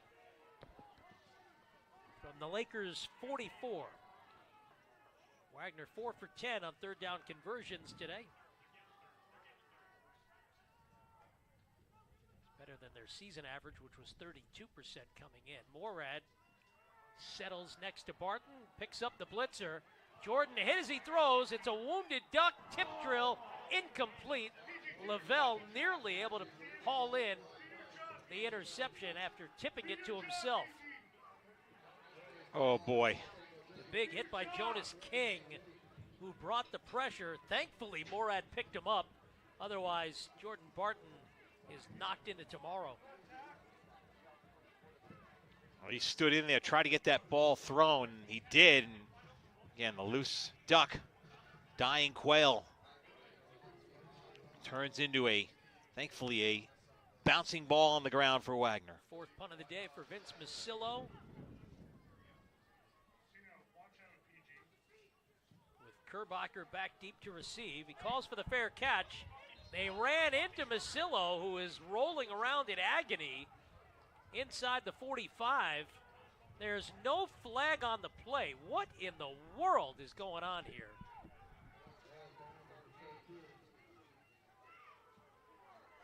They mark the ball dead at the 13-yard line. Masillo is down around the 40, writhing in absolute agony. And Tom Masillo wants to know, how is it possible his punter gets his knee taken out from under him and there's no flag? We'll take a look at a replay if we can. I don't think he was blocked into.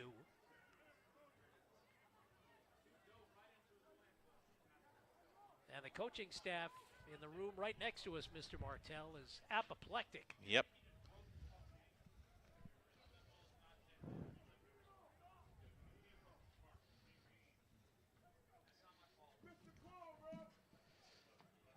Oh, this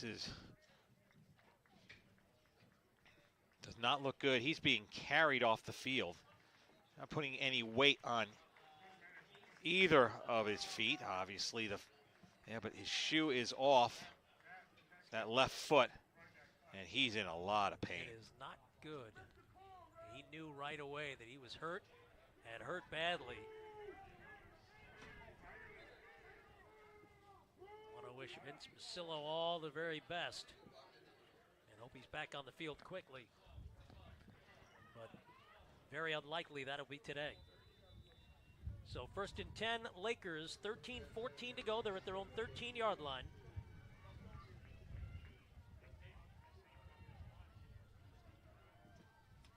And again, it's Javaden at quarterback.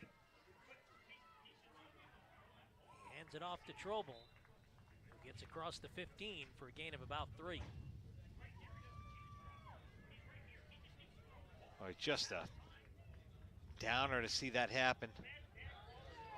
Couple mistakes right now and a couple calls that haven't gone Wagner's way, or really what you think about now in the second half. And I never did get a look at the replay to see if he was blocked into, but certainly on first glance it did not appear that was the case. 2nd and 7. Again, it's Trobel. And he's stuffed for a gain of maybe half a yard. Mason Buono among the Wagner Seahawks in on the gang tackle.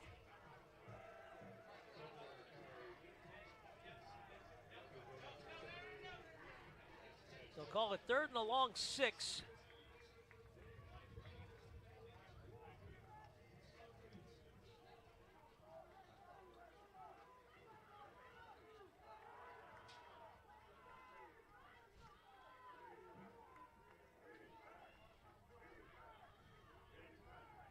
Seahawks with a 4-man front.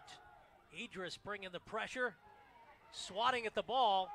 Throw is complete in the middle. First down yardage and more, hauled in by Van Dyke. Oh, he just broke free at the last minute there, getting through. That is a big conversion. Mercyhurst now 4 out of 10. Defense needs a stop here to get the offense back on the field. Cannot give up more than a field goal here. 4 receivers to the near side, 1 to the far, an empty backfield for Javaden. And time to throw, finds his man far side. That is Wright Rawls again. Wright Rawls, who was not really up there on the depth chart too much. Mark him at the 45. He had 3 catches for 19 yards on the season coming in. And that's his second grab today. 2nd and 2.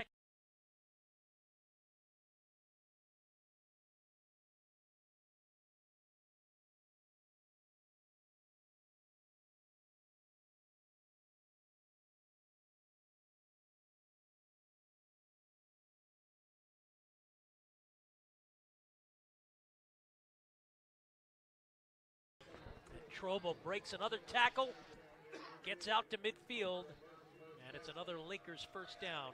But if anything, seeing Stevens come in here, you would hope that the defense can get a stop here and get it back to keep it with a 2-score game.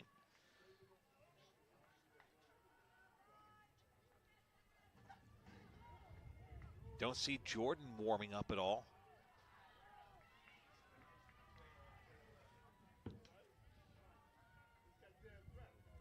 For him on the near sideline. I don't see him along the outskirts of the field. It's a reverse for Wright Rawls.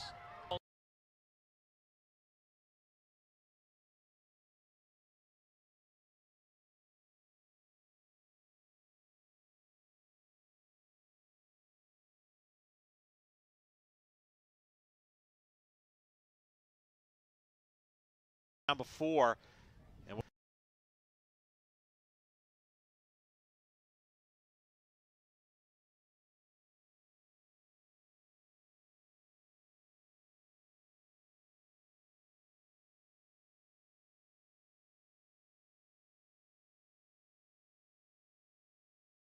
45. So it's a net 5-yard penalty. 1st and 15. Jack's got his helmet on, stand at the 40-yard line. Paying attention here. I think you might be seeing him come in that next offensive set.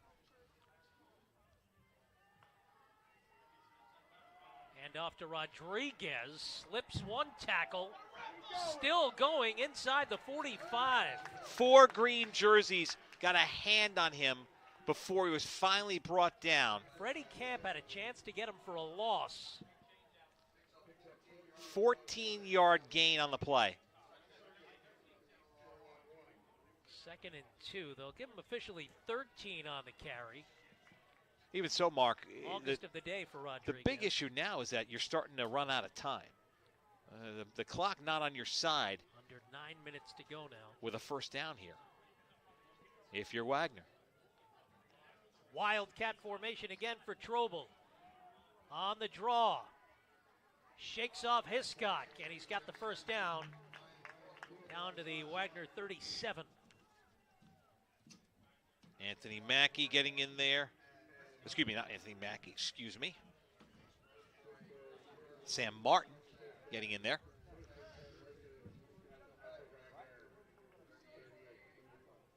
That gets us a new set of downs, and Mercyhurst taking plenty of time off the clock. You know, we talked about this with Coach Masella a couple of weeks ago coming out of the Central Michigan game, where the Chippewas game plan for Jack Stevens, and then Jordan Barton got the bulk of the run. Situation here today, Seahawks in all likelihood, most of the game plan geared to stop Adam Urena, and it's been Javaden from the start as he hooks up with Davison on the near side for another first down. Mark at the 26. Not only moves the chains, but gets a new set of downs. Clock keeps running under 8 minutes now. Final half of this 4th quarter, Seahawks desperately need a stop or a takeaway. Trailing by 12. It was a game they actually had a very short-lived 7-6 lead. Another end around for Trobel. Eludes one tackler, he's inside the 20. picks up about 9. He worked his magic with his legs around 2 or 3 different tackles, a Mercyhurst Laker and a Seahawk on the field, which he had to kind of stutter step around to turn that into a gain. He's got 185 total yards today, including that 76-yard touchdown reception right after Wagner had grabbed the lead.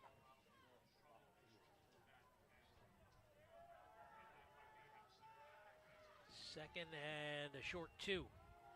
Rodriguez up the middle. He's got a first down just outside the 10. Finally met by Lampley.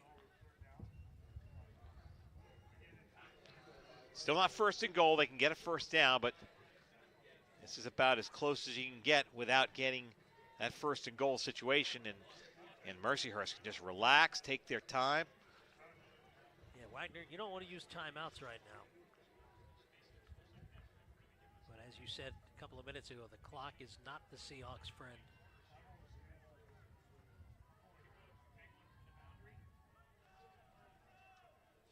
Mercyhurst picked up their first NEC win last week. Strobel takes the handoff, left side, hurdles another tackler inside the 5. He's near the goal line. They mark him out at around the 4, maybe the 3. He's been unstoppable.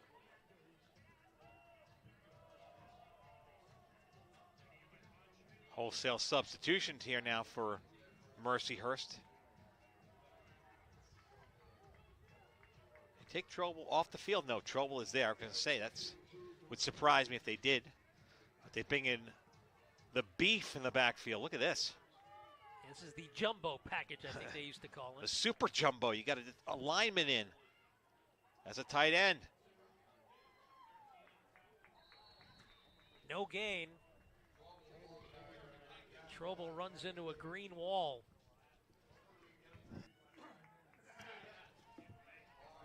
Like Barnes and Johnson among the host of Seahawks tacklers, sets up third, not quite one.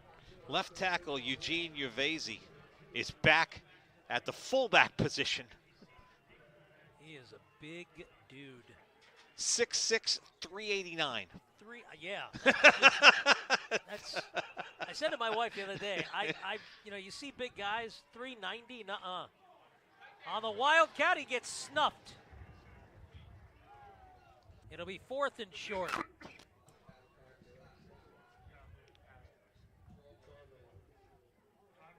Landry Adeyemi on the tackle. So they can take this under 3 minutes here. It's Landry's first tackle for loss this season.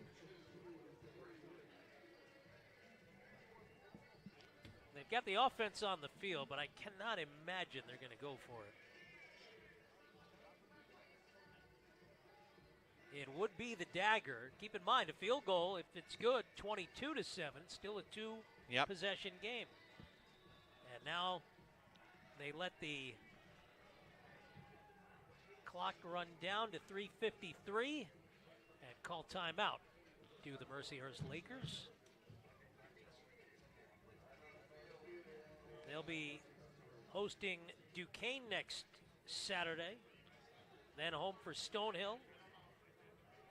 A week off to start November, then close out the season at St. Francis, home for Robert Morris, and at Central Connecticut. Wagner, as we mentioned, this is the second of 4 straight at home.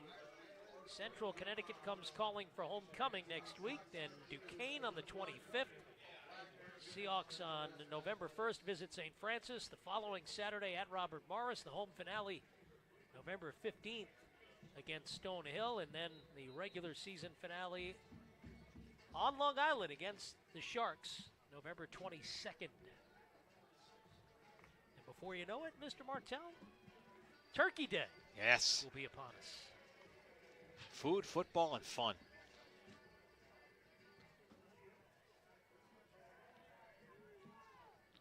In the right order, too. Yes. So they do keep the offense on. And the hydra in the backfield, Trobel and Rodriguez. Wildcat formation. The snap to Trobel, running behind Rodriguez. He may have enough for the first down, but he is stopped shy of the goal line. And they're probably going to have to measure here.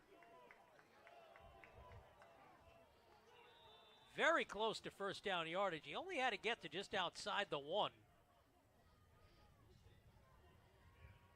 And I see one far side official, the head linesman, saying first down Seahawks.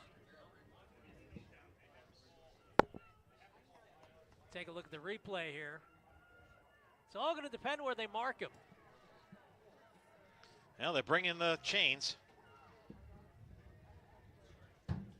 Sooner than later, we're going to have electronic first down markers. You would say that, but even then, you've seen how this is. Well, you use these as the backup. And it's good to see they got the marker fixed or yes, replaced. They did. After we lost one a couple of weeks ago. So they did mark it right around the 1.5. It's going to be very close. This is huge for the Seahawks. And he is short. Just short. Seahawks get the stop. First time they stopped Mercyhurst on 4th down today. And that is a huge 4th down stop as the Seahawks get the ball back with 3:37 to play, down a dozen. Yep. They need a lot of yardage quick. But they have all 3 timeouts left and the 2-minute pause. And remember, they've already had a 95-yard touchdown drive today. Well, they're going to need a 98-yard one here. There's Tony Dorsett when we need him. Take a handoff. And then again, don't forget also, get down, kick the field goal, onside kick. You need 2 scores. But you can't do that because math wouldn't work. No, so you need 2 scores. You have to have 2 touchdowns. Yep, 2 touchdowns.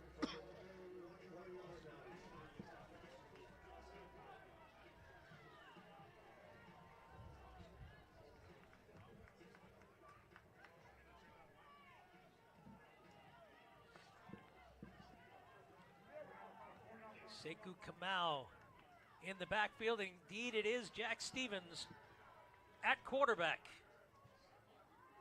Sophomore from San Diego. Started the year as number 1 on the depth chart. Suffered a bad case of whiplash. Almost had his head ripped off at Central Michigan 3 weeks ago. Stevens with a handoff to Sekou. Kamau stopped after a gain of maybe 1. Just trying to get a little something quick going here, but that keeps the clock running.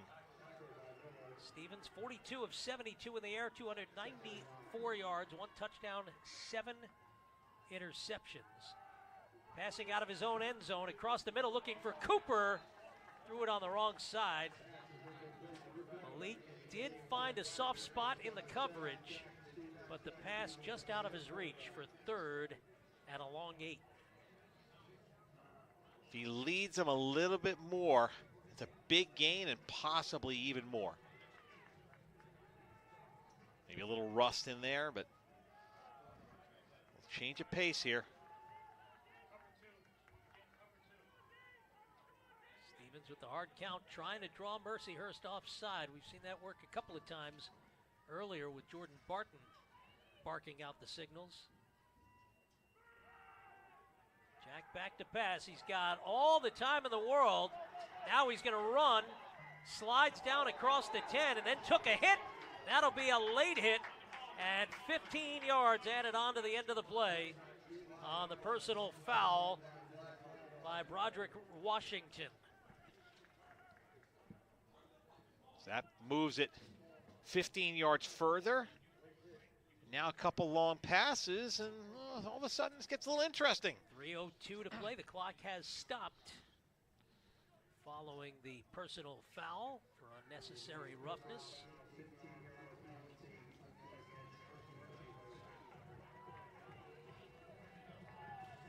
Washington, the junior backup linebacker from Morgantown, West Virginia.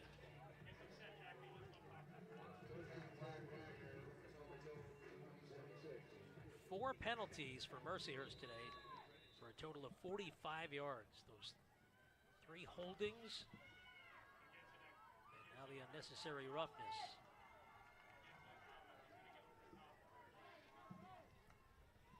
Stevens will throw. Looking long. Red has it across midfield. Knocked away last second by Marshall, but they'll say Malik was down. Marshall almost had an interception. Clock still runs. We're not under 2 minutes. Not supposed to. He's supposed to stop it to move the chains. No. First down at the Hurst 47. Stevens will run. Coming to the near side. He tucks it in, gets inside the 40. Another first down. Clock stops with 2:09 to go. You looking it up? Yeah, because I know they changed it this year. See if I didn't leave the printout on the printer. Bad job by me. And they started the clock back up when the ball was set. So we reached the 2-minute timeout here on this Saturday afternoon, 4th quarter. It's Wagner down to Mercyhurst, 19-7. But the Seahawks are driving, trying to make this very interesting when we come back on NEC Front Row.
Mark Renee, the incomparable Sugar Ray Martell. We've got 2 minutes left, Ray, and Wagner down a dozen.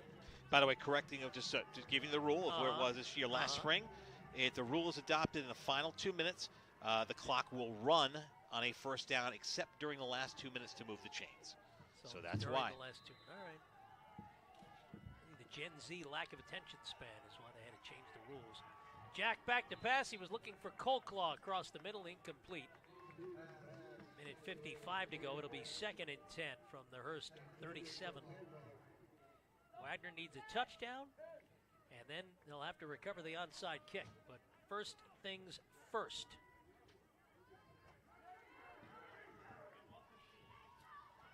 As Rich Perkins comes in at receiver. Near side. Along with Malik Red. Stevens has time. Now the pocket collapses and he is sacked under a trio of Lakers led by Jonas King, their defensive captain, the grad student from Mount Pleasant, PA. That's one thing that this team had not done a lot of. They'd done a lot of pressuring, but not getting a lot of sacks, and now they finally get one in a big spot here with Wagner trying to put the ball in the end zone and give them a chance at a comeback. 15th sack of the season the Seahawks have given up.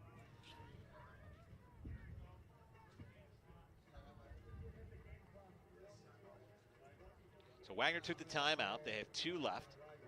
Both teams have 2. Wagner briefly had that 7-6 lead. It's going to be 3rd. So about 3rd down and 20. Yeah, a little bit shy, maybe 19.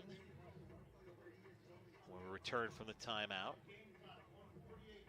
They'll put 1:48 back on the game clock. Seahawks have to get to the 27 from the 46. So that's, 19 yards. We'll be back next week 5 o'clock, homecoming. Wagner game day at 2:30 on the green outside the Spiro Center. Looking forward to that. Of course, it's Hall of Fame day, too. We will have a whole bunch of special guests with us, including many members of the new Hall of Fame class here at Wagner College. Coach Tom Masella, Athletic Director Walt Hamline. Who knows who else? Stevens back to pass. Looking long for Red. Overthrows him on the near sideline. Good coverage from Adonis Marshall, who, if Mercyhurst has a player of the game, it's probably him on the defensive side. Obviously, Trobel, Trobel was on the offensive side. So last chance for the Seahawks to stay in this game with 102 seconds left. 4th and 19.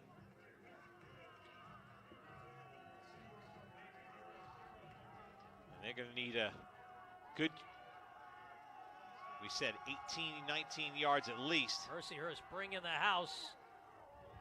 Jack under pressure, has a receiver, Cold Claw, but it was broken up by Washington, the man who committed the personal foul just moments ago.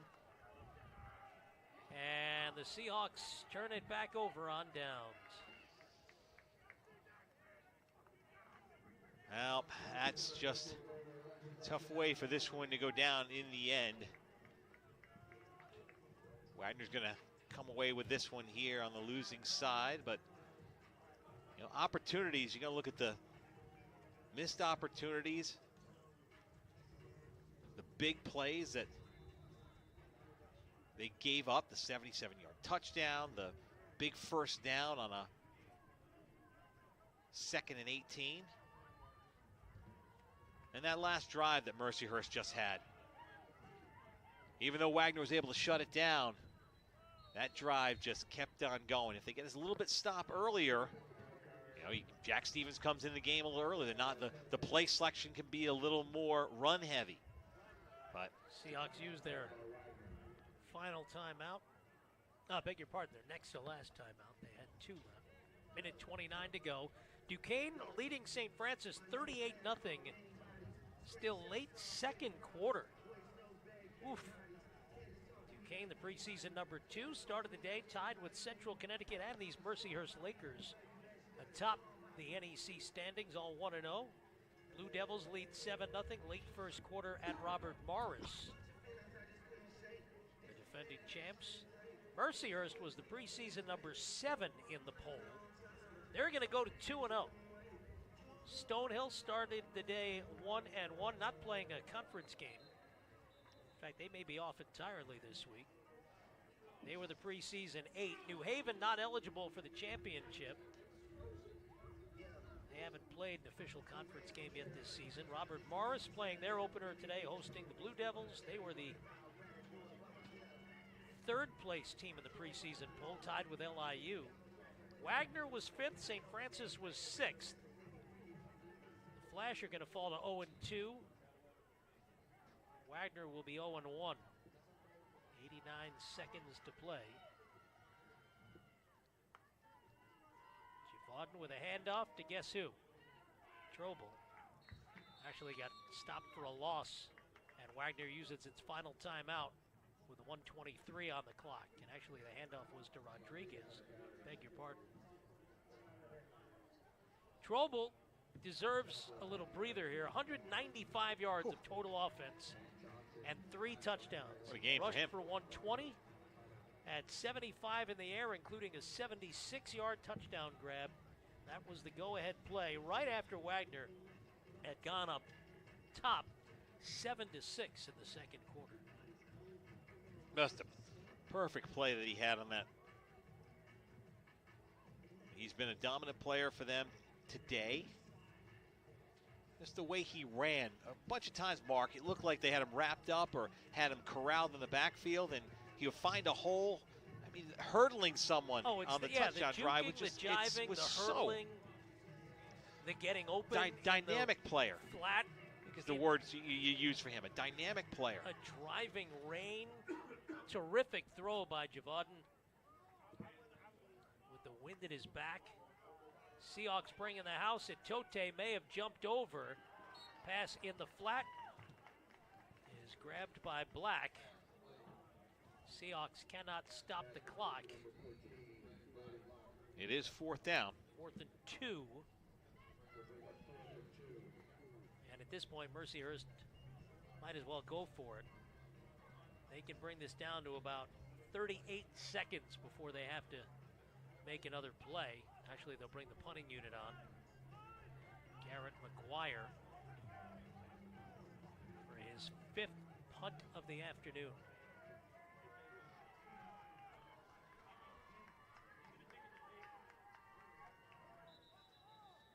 And they call timeout right before the clock expires. So Right. 38.5, as you mentioned.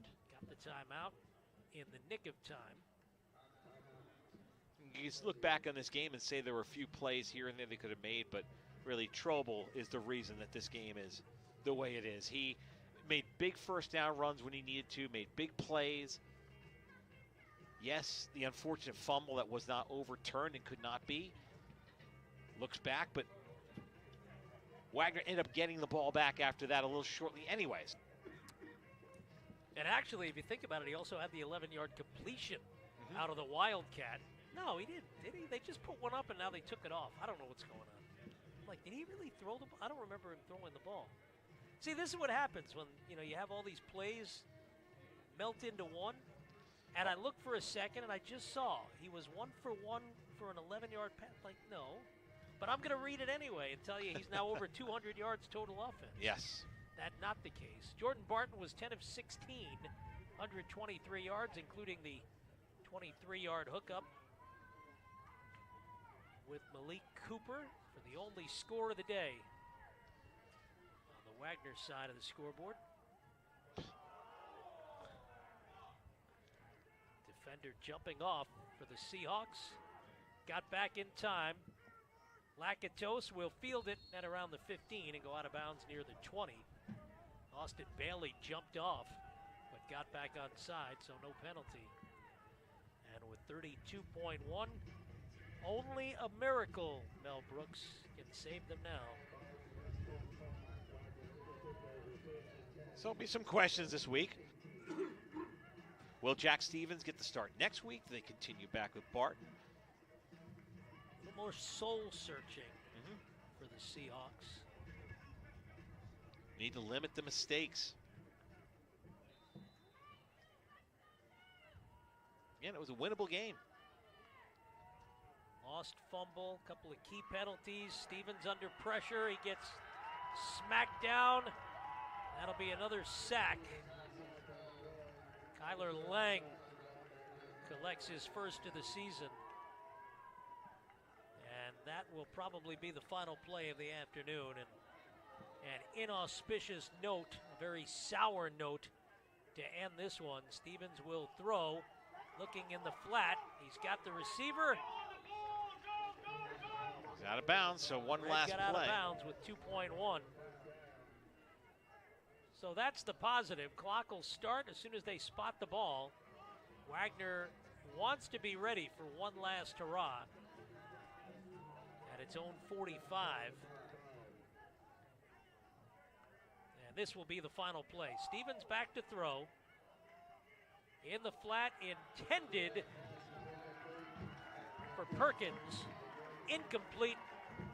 And that's how this one comes to an end here at Hamline Field atop Grimes Hill on Staten Island in New York. Your final score, Mercyhurst 19, Wagner 7. Lakers improved to 3-4 on the year, 2-0 in NEC play.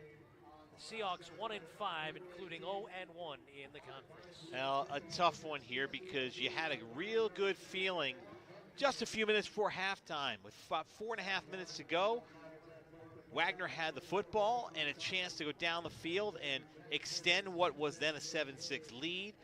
They couldn't. They punted.